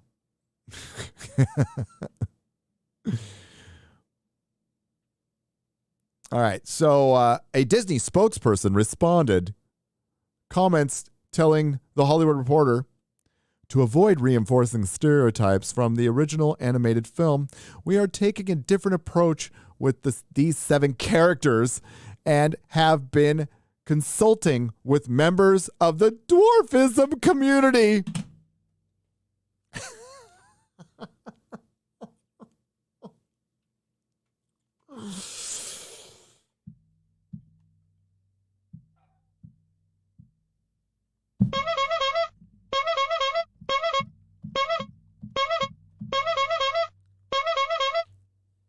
Jesus Christ. We're looking forward to sharing more as the film heads into production after a lengthy development period. Yeah, it's probably dead. And that's probably better off. So the original all-time classic is now problematic, and there will be a warning. This may be offensive to the dwarfism community. And you know what? It probably hasn't been fun for Peter Dinklage, but look at how much he's risen above. He should be an like aspirational, inspiring. Instead, he's like feeding into this shit. I mean, I don't want to tell the man what to say, but for those of us, and there's a bunch of people in the chat who have overcome stuff, you acknowledge that it was hard. And then maybe focus on like what we've done since then. Like, look at all these things I've achieved. Like, he was the best thing in Game of Thrones for a long time.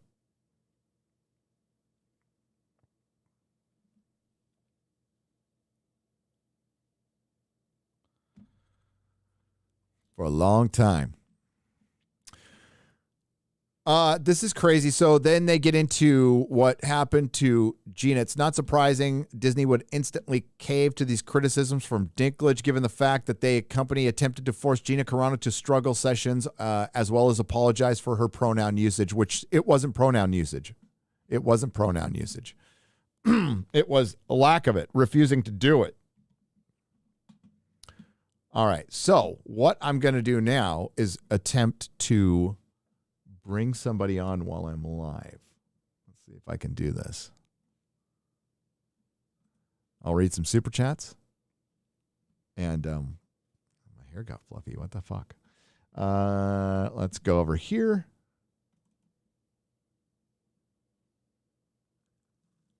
Oh, wow. I don't want that to pop up. Hang on. Why did that pop up? Let's see. Oh, that's why. There we go.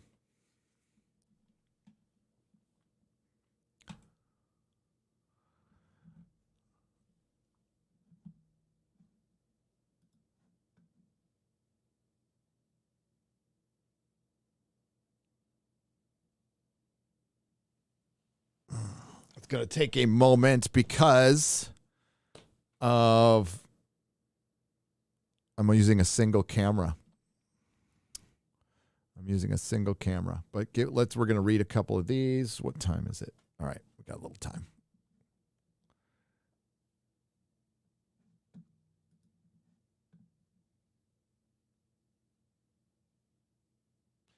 Again, thank you, Big Chopstick Energy, for the $20 donation on the donation side. Bradley Burnett for $15. This weekend, my girlfriend wanted to watch the MCU movies, which we didn't go to. Shang-Chi, and the Eternals with a we triumphantly fell asleep during Shang-Chi.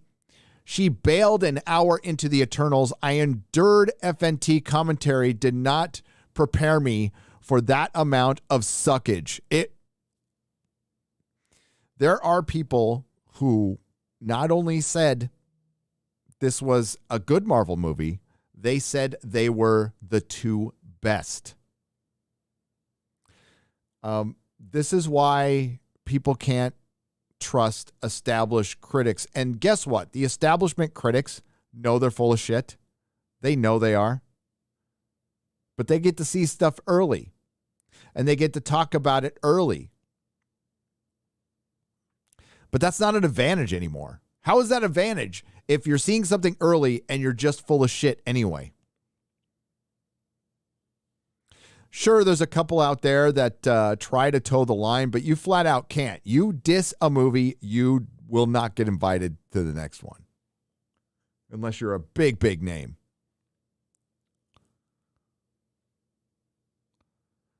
Joel Reese for $5 says, hey, Gary and chat, can't wait to see the backlash from Lotterop when they start advertising the dumpster fire they are producing. You guys will go green because you will monetize this trash, which is recycling. Ooh, I love that. Oh, shit. Damn it. Which is recycling.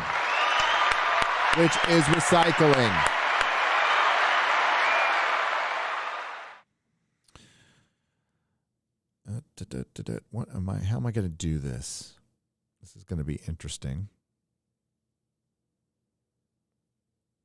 I should set up 2 cameras, but I can't do that right now. So what we're going to do is I'm going to go. You're going to still hear me, but you're not going to see me for a minute. Don't panic. I'm going to come right back. Okay. I'll be right back. All you're going to see is the chat floating there because I have to deactivate my camera. This is just, again, it's just me. So you can still hear me. It's fine. Don't panic. I'm going to be right back. We're getting over here. There's my baby boy. And then we go here. Boom. So we'll wait for him to arrive. Hi. Nice. You like how we did that? That was smooth. I just thought of like, hey, if I have a second camera, that can fix the problem of even going blank for a minute there. So that would. Yeah. Why is there chickens in the chat? We'll talk about Jack Murphy. I'm not worried about talking Jack Murphy. Oh no. How's it going? What's up? What's up? I think we did that pretty well. I think we that was did. Smooth. I think we did. It looked beautiful. It was beautiful. It was beautiful. I feel like I'm gonna move you to the. There we go. I feel like that's more. It feels like you're at home over there. It does. It does.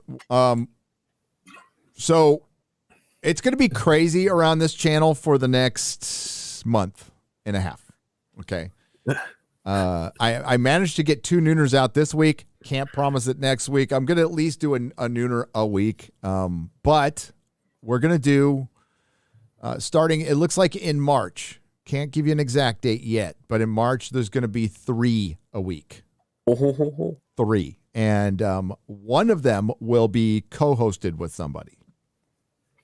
Yeah, that's exciting. That's exciting.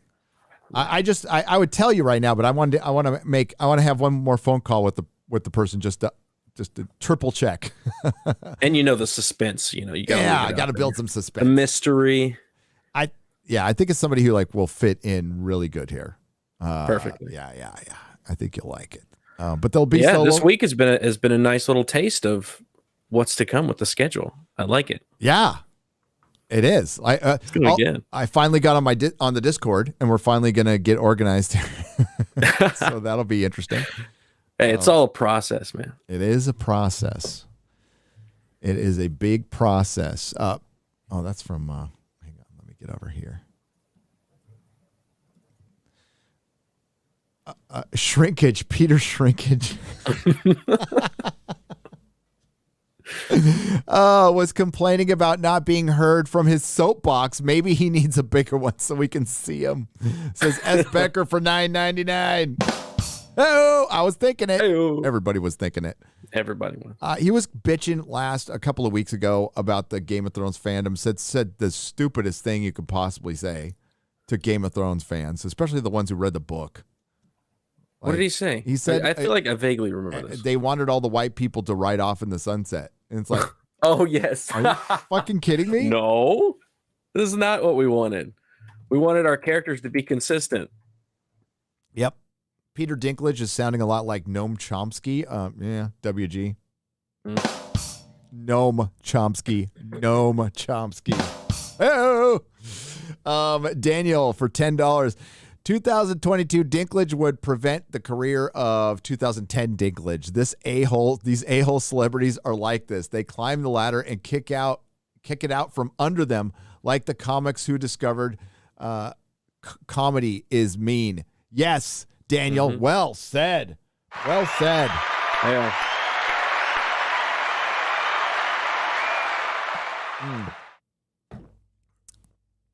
Did you see Tessa Thompson? Yes. Fucking Tessa Thompson. The only thing that's important about her character is that she's bi, okay? Yep. That's it. And she won't take no shit from no man. She will not take no shit from no man. She is the worst fucking character in the MCU. One of the worst. Like right up there with any of the Eternals. any of the Eternals, yeah. Hang on. The character is so flat. It's hilarious. Well, I mean, multiple ways. But I just mean characterization wise. Where did she go? I hit the wrong one. Hang on. So excited to play this character. I know, right? Who was a gender, like they had the real Broomhilda in Ragnarok for like a second getting killed, which sucked. And like one of my favorite characters as a kid was Valkyrie, old Metal Tits. Everybody loved Metal Tits. So she was a huge part of the Defenders. Like every kid my age knew who Valkyrie was. So they get a Valkyrie who does, I mean, the costume doesn't look like fucking Valkyrie. She doesn't look like Valkyrie. She's not even like good looking. All right. She's not a good looking lady to me. I think she is a serious, like permanent 5. Yeah, she's lacking. Permanent She's 5 or 6 if we want to go there. Okay. which is where I'm going to go.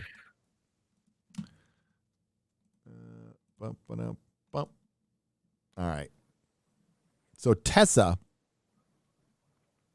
fracking Tessa. Thor: Love and Thunder as actress Tessa Thompson says film will explore LGBT relationship, describes it as exciting. So I think Quartering tweeted this out, but like every time they announce this shit, I say this. I want to see vigorous, hot, sweaty sex. Go all in, man. Go if all you're in. gonna do it, go all in. Scissoring, double-sided dildos, strap-ons. Like if we're gonna do this relationship thing, teasing. yep. U-Haul. I want them to break up immediately and move out of Asgard. Need plaid, Birkenstocks, Yep. Subarus. Let's go. Hairy armpits. I want hairy armpits. For starter, okay, so yeah, this is during a recent interview, Thor: Love and Thunder actress Tessa Thompson, who plays the same character in she's like the female Idris Elba, except Idris Elba can act, but she gets cast in everything just so she can check the box, we'll just say. Yeah. Teased that the Marvel Cinematic Universe will feature many LGBTQ plus relationships in the years to come, and that Thor: Love and Thunder will have a focus on an LGBTQ plus relationship. For starters, though, the MCU will include an LGBTQ romance within the upcoming Thor: Love and Thunder. Thompson portrays the fan favorite comic book character Brunhilde, referred to as Valkyrie in the films. But she's not Brunhilde. She died. albeit this interpretation doesn't appear to be the same Norse goddess from the original comics. No, not at all. Marvel did introduce a version based on Thompson's character into the comics in a recent Exiles series. Yeah. Yeah. Gonna get canceled.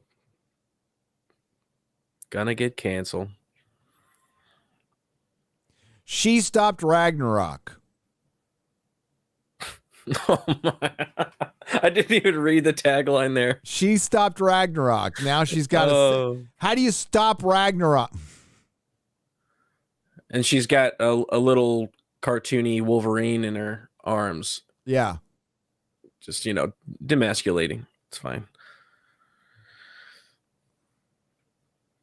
She's bi, and yes, she cares very little about what men think of her. What a joy to play. Snap, snap. Snap, snap, snap. Tessa, I got a request. Find a second facial expression, please.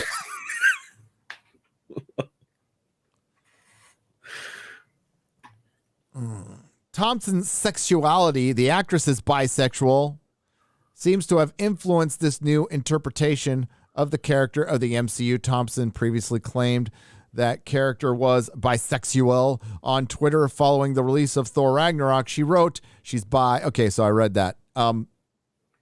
She's dating a dude right now, right? Pretty sure she's dating a dude. So she's bisexual on her application. During the recent interview with The Wrap, Thompson was asked how she felt about being MCU's openly LGBTQ+, despite not being actually being the first one. It's totally exciting. We talk so much about representation, and obviously in terms of LGBTQIA community, where's the plus bigot? There's still so much work to be done, but if you look at the comics in the canon, there are so many queer characters. She has no idea what she's talking about. She's never read a comic book. Are you fucking kidding me? She was told to not say anything that. in the last, anything printed before 5 years ago. Yeah. Anything before the dark times, before the Disney. The actress further noted, it's hard because Taiki Waititi, go tit. Yeah, Taiki woke titty. Oh my God, look at that. That's a 7 head right there. I mean, again, It's vast. It's vast. I mean, I should talk, but I'm not a girl. So, it's a little smaller than Beetlejuice is the mayor of Chicago. I'll just say that. I would have even liked to go further. Oh, okay. So she wanted to get the double dildo out. But in the context of the movies, there's only so much you can do. You mean it keep just remains holding us back? Yeah, keep holding us back. It just remains superficial and bullshit, so you can check that box. I'm sure it's going to make the movie so much better, right? It will. Thompson then opined. Unfortunately, there's not a lot of time invested in love stories in Marvel movies in general. And I think that will be a little different on the new Thor. Well, isn't it called Love and Thunder? Which is exciting. And getting to play a character that's historically is not written for somebody that looks like me at all felt exciting. Do you think she knew who Valkyrie was? No. I don't think she knows what a Valkyrie is. Yeah. Historically, it's not written for somebody like me because, I don't know, mythology and everything. Racist Vikings or something. I don't know. Yeah. I mean, chances are they didn't even know Africa existed when they thought it up. So, I mean, jerks. Look at that, Winston Churchill. Oh, that's a nice Lord of the Rings set. It is. I've got it. Oh, I might have to get that. Yeah, I got that. It's sweet. That's why it's showing It is up. hot. That's my Folio Society. I was looking at the Folio Society. The higher ups at Marvel Studios have made it very clear they want more representation and are making it happen. As anyone who watched Eternals knows, they changed and subverted various classic Marvel characters in the comics in the name of diversity. At the premiere, Marvel Studios boss Kevin Feige commented on turning Brian Tyree Henry's Phastos into a homosexual for the film. He stated that there's been gay heroes before in the comics. It is more than pastime in the movies. It's just the start. You just don't happen to ever actually use the gay characters that are already gay. They're in there. You just don't ever use them. Yeah. And wow, how well did Eternals go? So for all the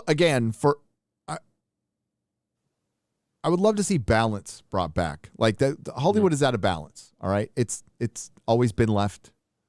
There's always been freaking commies there, but it's mostly been people who just want to just create stuff, and you get a couple of like progressive comments in a show here and there. It's like whatever. Like you'd watch House, and the boss would come in and complain about fucking the pay gap for like a second. You just like roll your eyes at that, and then House is back to insulting her and popping pills, and you're like, okay, cool.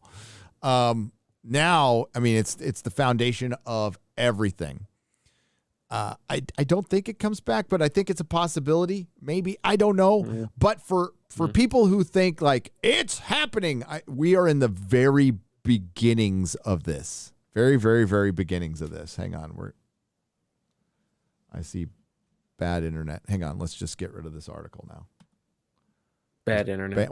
Bad internet and bounding into comics does on Chrome tends to suck up a lot of that width of the band. The ye old bandwidth. Yeah, which I'm gonna have in Texas. We're gonna have dude, fiber, dude. How fucking rad is that? It's gonna be sick. It's gonna be sick, brah. You making fun of how I talk? That's how I talk. That's how I talk, dude. Bruh. You guys, I guess Az brought that up. He's all, you sound San Franciscan. And I'm like, San Franciscan? When I went, dude. He's all, you sound I said, oh, you mean Southern Californian. Yes. Yeah. Like that, I guess it came out. We don't have accents. It's just there's a couple of words we say kind of lame, you know. Dude and bro. You said Peter Dinklage rose above it all. Says Nick Weiser for $2. He did. He did. He stood tall. He rose, and he could have like been an inspiration for all the little people out there. I'm not going to dance around. I'm going to call him whatever I've called him before. All right, and if it offends somebody, I don't give a shit. It's going to my California video, but remember that chick from this last weekend. What was her name? She was on Bill Maher, and she's the one who goes, I was all in on COVID. I got to the end of Spotify, got some laughs from the audience for that one. I watched Tiger King, got some laughs from the audience. I sprayed down all my food containers, and now I'm just done. I'm just done with COVID. I'm just done. And she called it a pandemic of bureaucracy. And she said that her liberal and progressive friends are all in with her, but they're afraid to look bad because they don't want to be called Trumpers and anti-vaxxers. And I wanted to break my monitor again, except over my knee, over a desk. I wanted to shatter everything. Who's been calling all the people anti-vaxxers and Trumpers? Yeah. So now you're being afraid of being called the thing you have been calling people for 2 fucking years. Go fuck yourself. In every hole. Yeah, you're late. You're late. You're late. 2 years late. And all of a sudden it's okay to question stuff. It's like, come on. You can't come into the party 2 years later and act like, oh, everybody clap for me because I understand now. I'm profound. No, we've all been saying this. You've called us racist, bigot, the same olds, conspiracy theorists. We don't believe in science, all that crap. You can't do that. No. This is a saying they like to say. You don't get to do that. You don't get to come to this party so late. And after blaming the people who knew this was bullshit from the fucking start and calling them everything under the sun, going, okay, we got to the end of Spotify and Netflix. We're tired of this now. We want to go to our kickboxing classes and we want to go back to normal and take a little Sophie and Dakota to school again. Go fuck yourself. Go fuck yourself. Go fuck yourself. Go fuck yourself. After, not everybody could afford to sit around and get to the end of Spotify and watch Tiger King 5 times. It's businesses were destroyed. It's that Patton Oswalt thing. Yeah. You could just order Uber Eats. No, nobody, not everybody can afford that. It's expensive.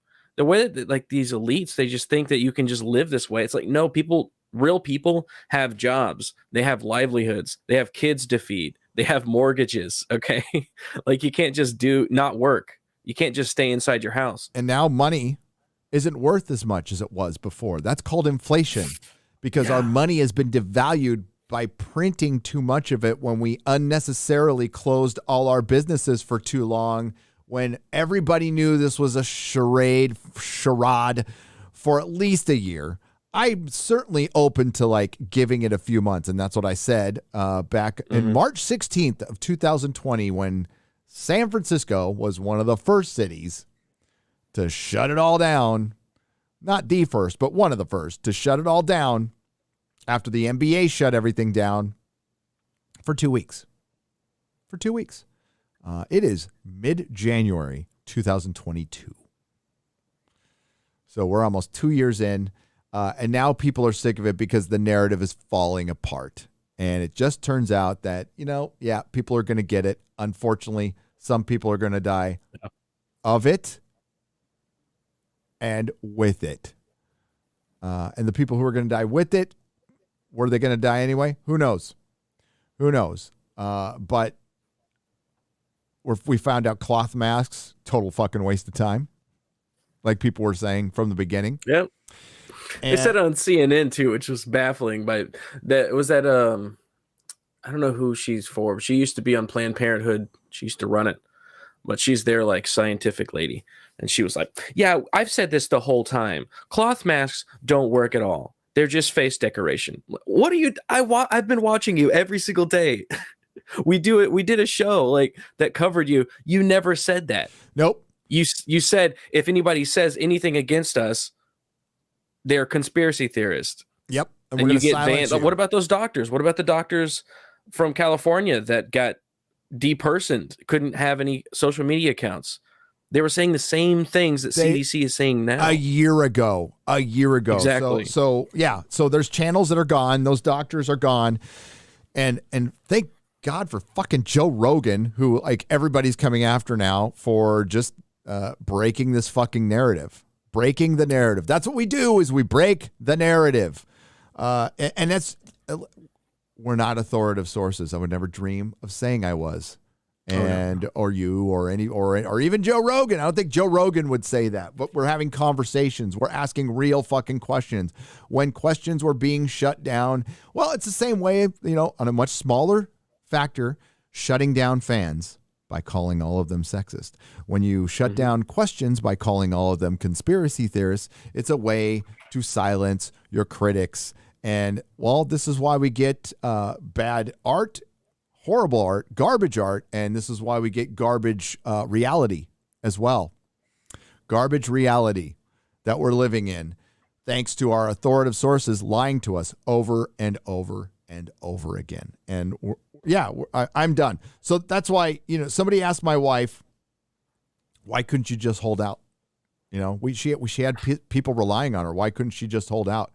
Because at the time, we had no fucking idea how long these things were going to go on. And it turns out they went on for a lot longer than we would have put ourselves in debt for the rest of our lives. Yeah.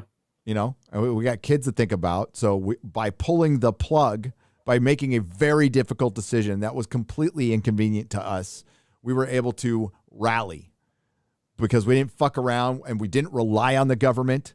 We didn't rely on anybody else. We're like, what's our gut say? Get the fuck out right now. Leave now. So we got out of San Francisco. That's the first thing we did was just got the fuck out of San Francisco. We weren't even ready to move to sell the house. The house was a mess. The house like needed all kinds of repairs. So we spent a year repairing the fucking house. And then we had to sell the house. Then we had to find a new house. Then we found a new house. Then we had to repair that new house. And yeah, that shit takes a year and a half, fucking year and a half. So times that 1 million times, 2 million times. Yeah. All over this country, all at once. And it sucks for Texas because this is going to inflate your housing. Sorry, it is. Yep. For those of you who bought homes, you're welcome. You're going to be fucking stoked. If you could sell your house before the crash, I mean, Greg Abbott, the bubble's gonna burst. Greg Abbott's grateful because he's getting a lot of money into his state, and I think he understands that a lot of the people. I don't know how equal of a trade-off it is, but I think a lot more of us than you think are not going to vote like quote unquote Californians. Okay, including myself. That's part of my video. I think the people that are moving here now, like you're saying, I don't think they're the Californian voters that we've been experiencing for like 15 years plus already. We've had a bunch of California people move over and then they'll vote our, California way. This is different. I think this is much different than that. No, I have a more positive outlook on it. I think they realize, like yourself, like you live there, you know why those policies, because now the policies are coming to bear and they're not good. No. Well, it's going back to San Francisco a couple of months back, and then I noticed it last night. I went to dinner with my wife at Restaurant Row in San Marcos, California. It's a place I used to frequent all the time, and my favorite place was the San Marcos Brewery. Not that I drank beer. They had the best tortilla soup I've ever had, and I love tortilla soup. It's good. Place was gone. I was like, shit, it's gone. When did it close? Oh, December of 2020. Building's still empty. Half the Restaurant Row is empty. Half of our shopping malls, our strip malls, are empty. The two signs you see the most: for lease, help wanted. For lease, help wanted. Never seen that shit before. Yeah. And it's dead. The Target parking lot, empty on a Tuesday afternoon. That's insane in Southern California. There used to be I hate to sound like a hippie, but there used to be a vibe to SoCal, to NorCal. There's always people moving and shaking, and that vibe is gone. It feels like an oppressed society. And I noticed this when I was in Texas, and I drove out of Texas and drove into New Mexico. Texas felt alive, felt real, drove right into New Mexico, and it felt like third world country. Well, for one, that one town we drove through looked like a fucking third world country. And then we ended up in Albuquerque, where my sister lives, and it was dead. It was dead. So that's happening all over the country. And this shit's permanent now. Like when stuff lasts for 2 years, certain things are permanent. What did that lady bring up? That Flint, Michigan is now going to have homeschooling, or they're gonna do Zoom schooling basically forever. Oh. Wow. At that point, just homeschool your own kids Yeah. because they're not doing anything. That's their job is to. The teachers are being paid now stupid amounts of money to work from home and get all of their summer off. Then they should change schooling, and it should just be year round. Make it. Yeah. They did that. That's what we did in elementary school. We had the year-round schedule. I fucking loved it. It's like every 6 weeks you got 2 weeks off, and then you got like a mini summer vacation that was like 3 or 4 weeks. And then you did 6 weeks, 2 weeks, 6 weeks, 2 weeks. It was cool. That's homeschooling right there. Yeah. Like we never didn't homeschool. It was just not as strict as regular school. Just kind of spread it all out throughout the year. It's not so bad. So when I go to Texas, I'm not going to vote like California. My wife held out as long as she fucking could. And then the landlord got weird with the lease. Like he wanted her, I think at first he felt like he had the upper hand. I don't know what the fuck he was thinking, but he's like coming at her with a 5-year lease. And she's like, no, no, month to month. And by the time we made our decision, he came back with "Oh, I'm sorry," month to month. She's like, "Nope." Too late. Guess what? Still empty. It's still empty. Mm. And I think the Comic Outpost is gone now. I heard somebody was taking it, but no, I guess they didn't take it, so it's gone. My old comic shop. Wow. And dude, I was paying $1,000 a month there, like the lowest fucking rent you can possibly think of. I locked that in for like a 10-year lease at $1,000. I'm like, oh shit, yeah, like little increases, but yeah, yes, as that woman said on Bill Maher, this is a great moral crime against our children, against a couple of generations prior to us.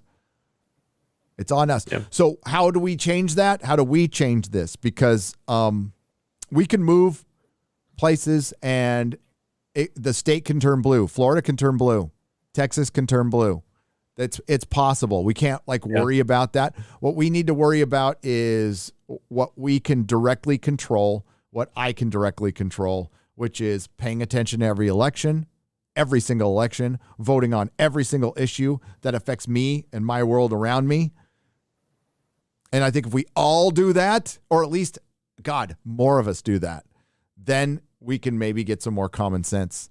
Because right now, a lot of the politicians have been, it's the same philosophy as a streaming service.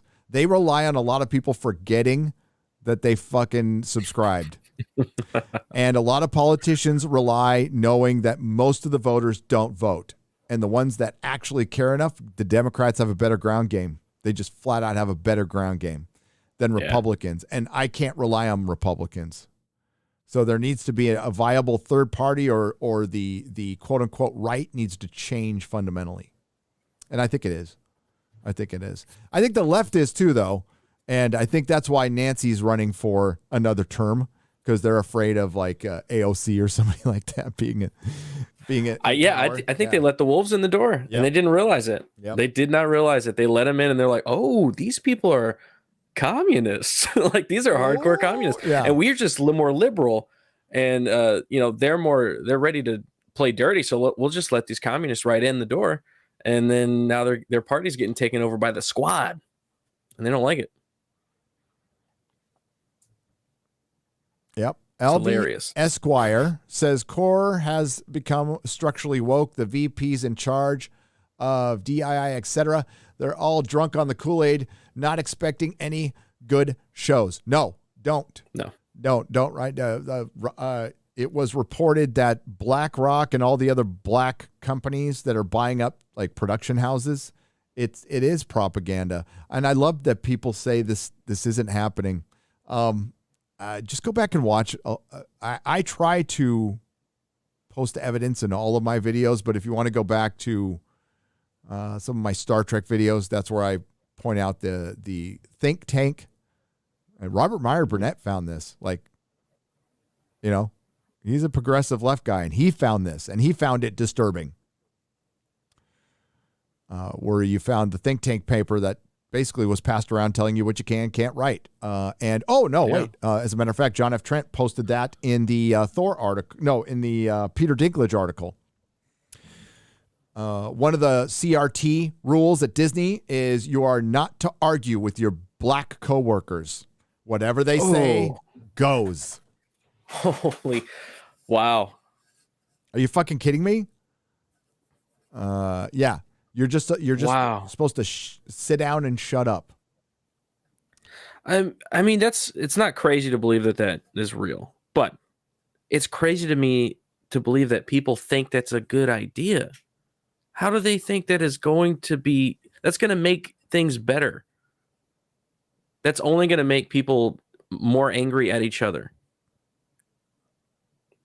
Yes, it is. It's only going to separate. CRT is meant to separate. It's meant to bring back division, segregation. What a bureaucratic thing to say. Robert White for £5 says with Boba Fett. I don't know if you've seen Boba Fett. The 5th episode didn't have Boba Fett in it. It was a Mandalorian episode. I saw Adam Krigler tweet out I love that episode of Mandalorian. It was it was not good. Oh my God. It was a lot of that contradictory, childish writing. EFAP's going to tear it. I even told Mahler without spoiling him on Mahler, you're going to have fun with this episode. Like the action scene was fine, but listen to this. So no, the fourth episode had Boba Fett say, I have credits, but no muscle. Boba, years of bounty hunting Fett, sigh and me. Yes, Boba Fett said he has no muscle. And at the end of this episode, Fennec or Rennick or whatever her name is, comes out and tells Mando that Boba Fett needs muscle. Boba Fett needs muscle. Dude, what the hell?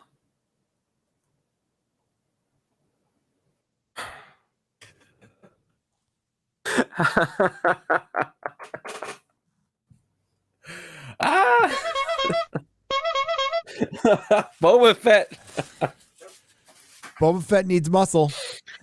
Oh man, I feel bad for Tamara Morrison. Like, I mean, he signed the deal. He's in there, but he probably didn't know that they were gonna just destroy Boba Fett, and this is now his legacy. Sad. It's very sad. It's very sad. Wow. Larry Herzog Jr. says, why not have guest hosts for the Nooner while you move? They could call you while live streaming to get an update on your progress. Oh, you guys would hate that. You good. You would. Jeremy's tried that. See, that's what's great to have Jeremy around, because he's tried more things than I have. And I can go, I don't have to do that one now, do I? Oh, don't do that one. Yeah. Don't do that one for sure. Fizzenthorpe for $20 says, been watching you for a couple of years now. Always thought you were a cool dude who shared my views on art and entertainment, but I had no idea I was looking into the gateway to hate. Cue dramatic music. Dun, dun. You have been radicalized and highly organized through film and television criticism. Yes. I guess we had another article written about us recently. I mean, just throw it in the file. It's a nice pile at this point. Yeah. And all the article says is we're the gateway to hate. Not really saying what particularly we say. Yeah. Criticizing things. Yeah. I'll criticize shit. I criticize shit all the time. I hate Star Wars, like Disney Star Wars. So yeah, they're not too far off, I guess. But I love Lord of the Rings. That's why I'm. Wait till the fucking trailer comes out. Scan Lord of the Rings Amazon cast picks. Loses all hope for decent series. Klein dropper for $5. Yeah. Like I said. Wait till you see the trailer. Make Frost the new Doctor Who, says Ged Billow for £2 Well, that would instantly kill your show as much as you instantly killed G4. So why not? Yeah. I mean, she does look a little bit like Peter Capaldi, like a less attractive version of Peter Capaldi. Yeah, like an androgynous Peter Capaldi. Yeah. LV Esquire for $10 says, hey, Gary, I had a Ghostwriter number 3 back in the 70s, but my church-going mom looked at the book and freaked out. She even wrote a letter of complaint to Marvel. Sad. Yeah, they got a lot of letters of complaint for Ghostwriter. I have number 3 on that rack right there somewhere. It's up there. Number 3 is up there. You should buy it again, but I think it's worth a few bucks now.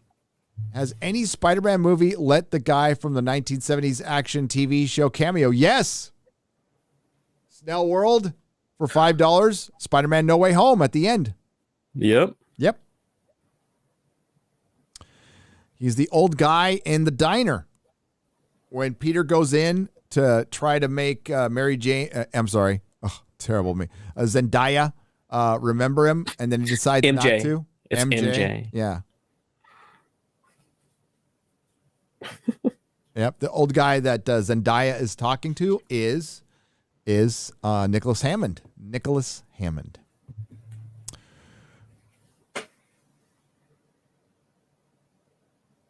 Who Day, go Bengals, says Gabriel Knight. Oh, yeah. Congratulations to your Bengals. Cincinnati Bengals still have a football team somehow. Haven't won a playoff game in 31 years. But beautiful San Diego, California does not have a football team. A destination of multiple Super Bowls does not have a football team because the NFL can fuck off. But hey, go Bengals. Go! I'm happy for your Bengals. Richard Curtis, welcome to the Proto Molecule level. We appreciate it. We're going to wrap things up shortly because I got videos to make. Nardo Prime for $5 says, you two are kind of the people I wish I had as friends. All of your crew is very cool. Glad you're getting to Texas. Me too. And thank you. And thank you, Nardo Prime. I appreciate it. I got good friends. It's very nice. Thanks. Alder BW for $10 says, Disney fucking with Snow White has me resigned to the fact that they'll fuck up Percy Jackson and the Olympians, the TV adaptation, which I love maybe as much as Lord of the Rings, although Disney defecating on my childhood is nothing new. Yeah, Percy Jackson, Yeah, I like the constant. I thought the movies were okay. I didn't hate them. Yeah. Probably because I had that really hot chick in it. She was wet sometimes. But that being said, it will be the very diverse Olympians. So I'm sure which it was in the movie. 100%. It will. They race swapped his sidekick. What was it, guys? The satyr. Forgot his name, but they race swapped him. Yep. But I mean, I think it worked. It was good. But yeah, they're definitely going to. It's Disney Plus. Like, do not trust Disney whatsoever, ever. Richard Curtis says, tell me more about tortilla soup for 10 pounds. If I do, I'll get hungry, and I'm already like starving right now. So I missed that tortilla soup. It was so good. It was fresh. It was cheap. San Marcos Brewery. Miss it. Looked up what long man means in British. Explains so much about Mahler. says Rottweiler AK for $5. I used to have a Rottweiler named Mandy. Oh, so did I. I had one his name was Bandit. Oh, it's a good boy. Loki Skolgi Juten for $2 says the 7 dwarves did not live in a cave. They were diamond miners. They lived in a pretty sweet little cabin. Yes, they did. They did. And the dwarves in Lord of the Rings did not live in a cave either. They lived in a mine, but as Gimli said, a mine. A mine. A mine. Wasn't Brunhilde a persona Barbie used before being made into her own character? Or Barbara used before being made into her own character as Tyler Leonde? I believe so. It's been a while since I cracked open my early Defenders books from the 70s. But I've always known her as Broomhilda, and a couple missed opportunities in Thor Ragnarok. When they showed the flight of the Valkyries and they're all getting killed, you play the flight of the Valkyries. It's obvious. You think it'd be obvious. I mean, it's okay that they did some Zeppelin. I was fine with that. But the problem is, Critical Drinker points it out great in his video. Thor doesn't really fight Hela. He fights her a little bit, but he doesn't defeat her. He uses somebody else to defeat her. And we see a lot of that now. At the end of Falcon, it's a trope almost at this point. It is. At the end of Falcon and Winter Soldier, who defeated Freckled Jesus? Sharon Carter. Sharon fucking Carter. By the way, who ended up being kind of the bad guy of the whole thing and winning. Because in all times, we have to show women can be powerful, even if they're evil. Because they're probably justified because they're being held down in this patriarchal society. They'll never know what you went through.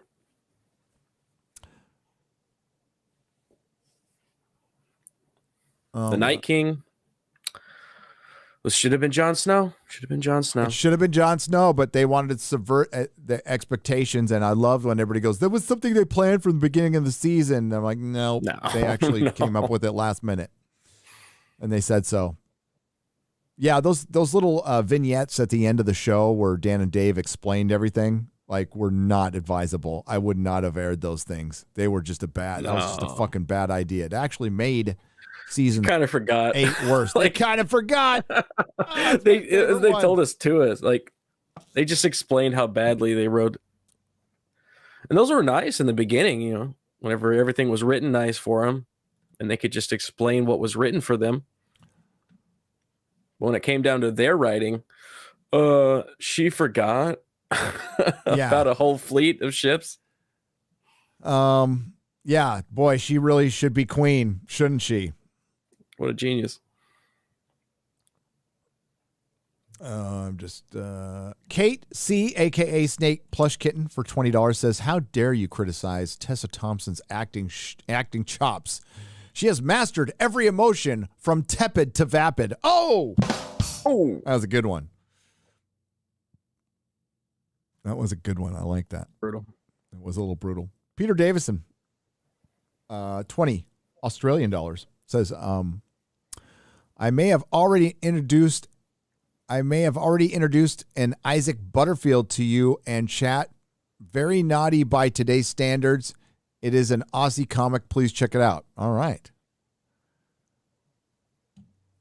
Oh, I keep hitting the camera because my mouse is there. Gary, did you get my emails? Peter Davison. Yes, I did. I'll respond to him today. LV Esquire.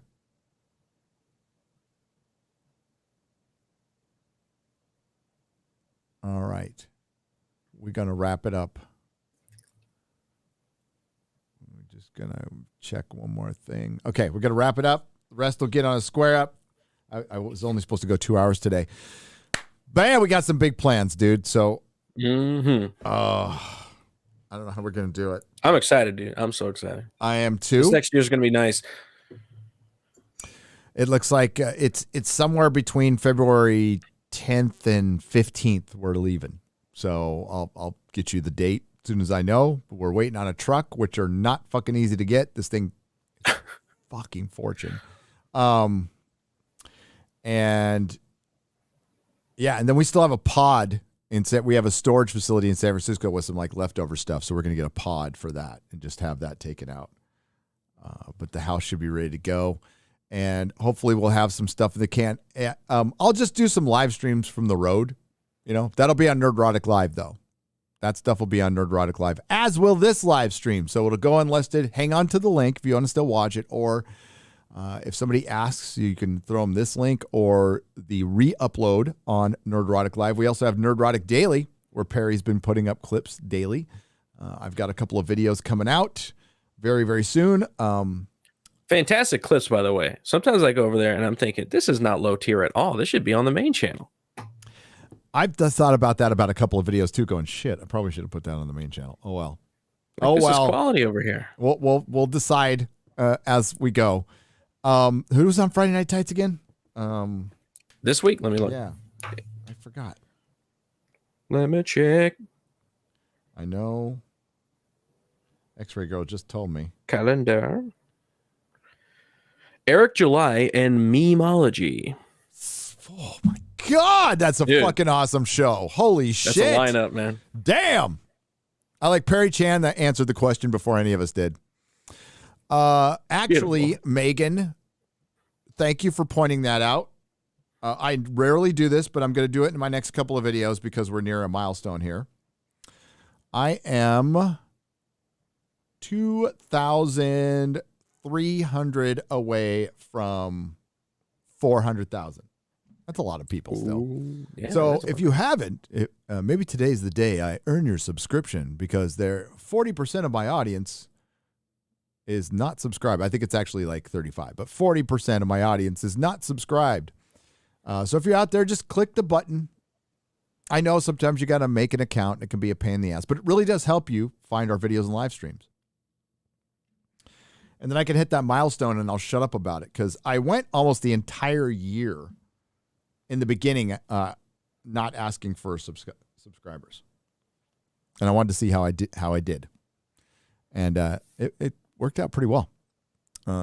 It does help though. You got to ask. You definitely have to ask. You got to remind them. There's tons of times whenever I'm watching a channel, I'm like, I love this channel, but I never subscribe just because it gets dropped in my feed and then they disappear. But if you get reminded, oh yeah, there is a subscribe button. Yes. So Use if it you could please often. do that, and all the subscriptions are in the bottom. You can also subscribe. Quarter Black Garrett's got a channel. Hey yo, He's over there. my channel right here is spelled just like that. Yep. On the screen. It's a scam. It's a scam, likely.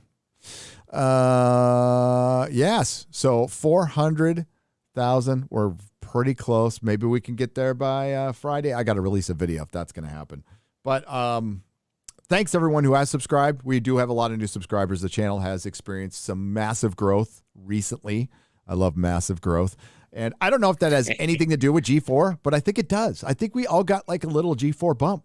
Not necessarily by calling them out, just filling a void. Maybe a couple of people like, hey, they said they're drama farmers, and they went over and they checked out everybody's channel, and they're like, oh, these guys are kind of cool. Now, I'm sure some of them came over and said, fuck these fuckers. I'm sure that happened too. But thanks, G4. We appreciate you. So Yes, we do. You got any final words? You want to plug anything? I'm going to be on Adam Krigler's show tonight on his channel. And then also right after that on my channel, I'm going to have Tom Connors, and we're going to talk about Teenage Mutant Ninja Turtles 2, Secret of the Ooze. So that's what we're doing tonight. I love both those movies, man. Just for the nostalgia factor. Those are good. The first one holds up. First one's awesome, dude. The first one is legitimately great. Awesome movie. The second one, it's got a soft spot in my heart, Yeah. Soft spot. Turtle Rap's good, Good Vanilla Ice in there. Monitor Lives Matter. Yeah. That was terrible. Because I in all seriousness, I can't give my kids shit, especially my little one. I can't give my big kid shit at all. He's an adult. I keep saying kids, but I mean kid. Yeah. If he breaks, it's like, well, Dad, look at this video I have here. From watching you, Dad. All right, see you guys Friday. Please enjoy. I didn't mean to play the Frostbite thing again, but what the fuck? We'll just play it again. So please enjoy some credits. Friday night Nerdrotic.com. You're about to get frostbitten. Fasten your seatbelts. It's gonna be a bumpy ride. All you geeks and gamers better stop jerking off to me, okay? I smell it right here, truly. Stopping you. I must do like you're retarded, because I think you're all retarded. I see the chat. I see you in the chat. Hit an F right now. Jerking off to your girl. Frostbitten. Press F. You're not jerking off. Frostbitten.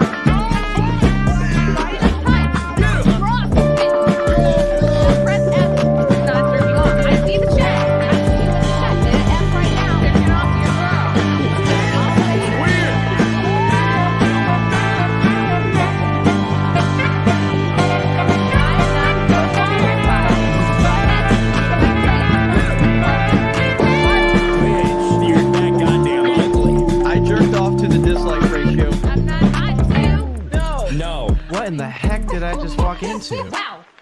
People keep confusing me for prepubescent Justin Bieber. Someone in the chat called me Eminem mid-transition. Frostbitten. Now press F if you're not jerking off. Frostbitten. Friday Night Tights. Frostbitten. Now press F if you're not jerking off. I see the chat. I see you in the chat. Hit an F right now. Jerking off to your girl. I'm standing up for all the women at G4. Emily, Abby, Megan, Joe, Jake, Zipper, Pockets, Scissors, Tape Dispenser, and Filing Cabinet. X-Ray girl, she is a beautiful young Oriental. X-Ray girl, Give me cock. Ask them the price of cock. X-Ray girl, what is this for you to stroke your chopstick to? You don't like it? Go somewhere else. Peace. Right out.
Do not come.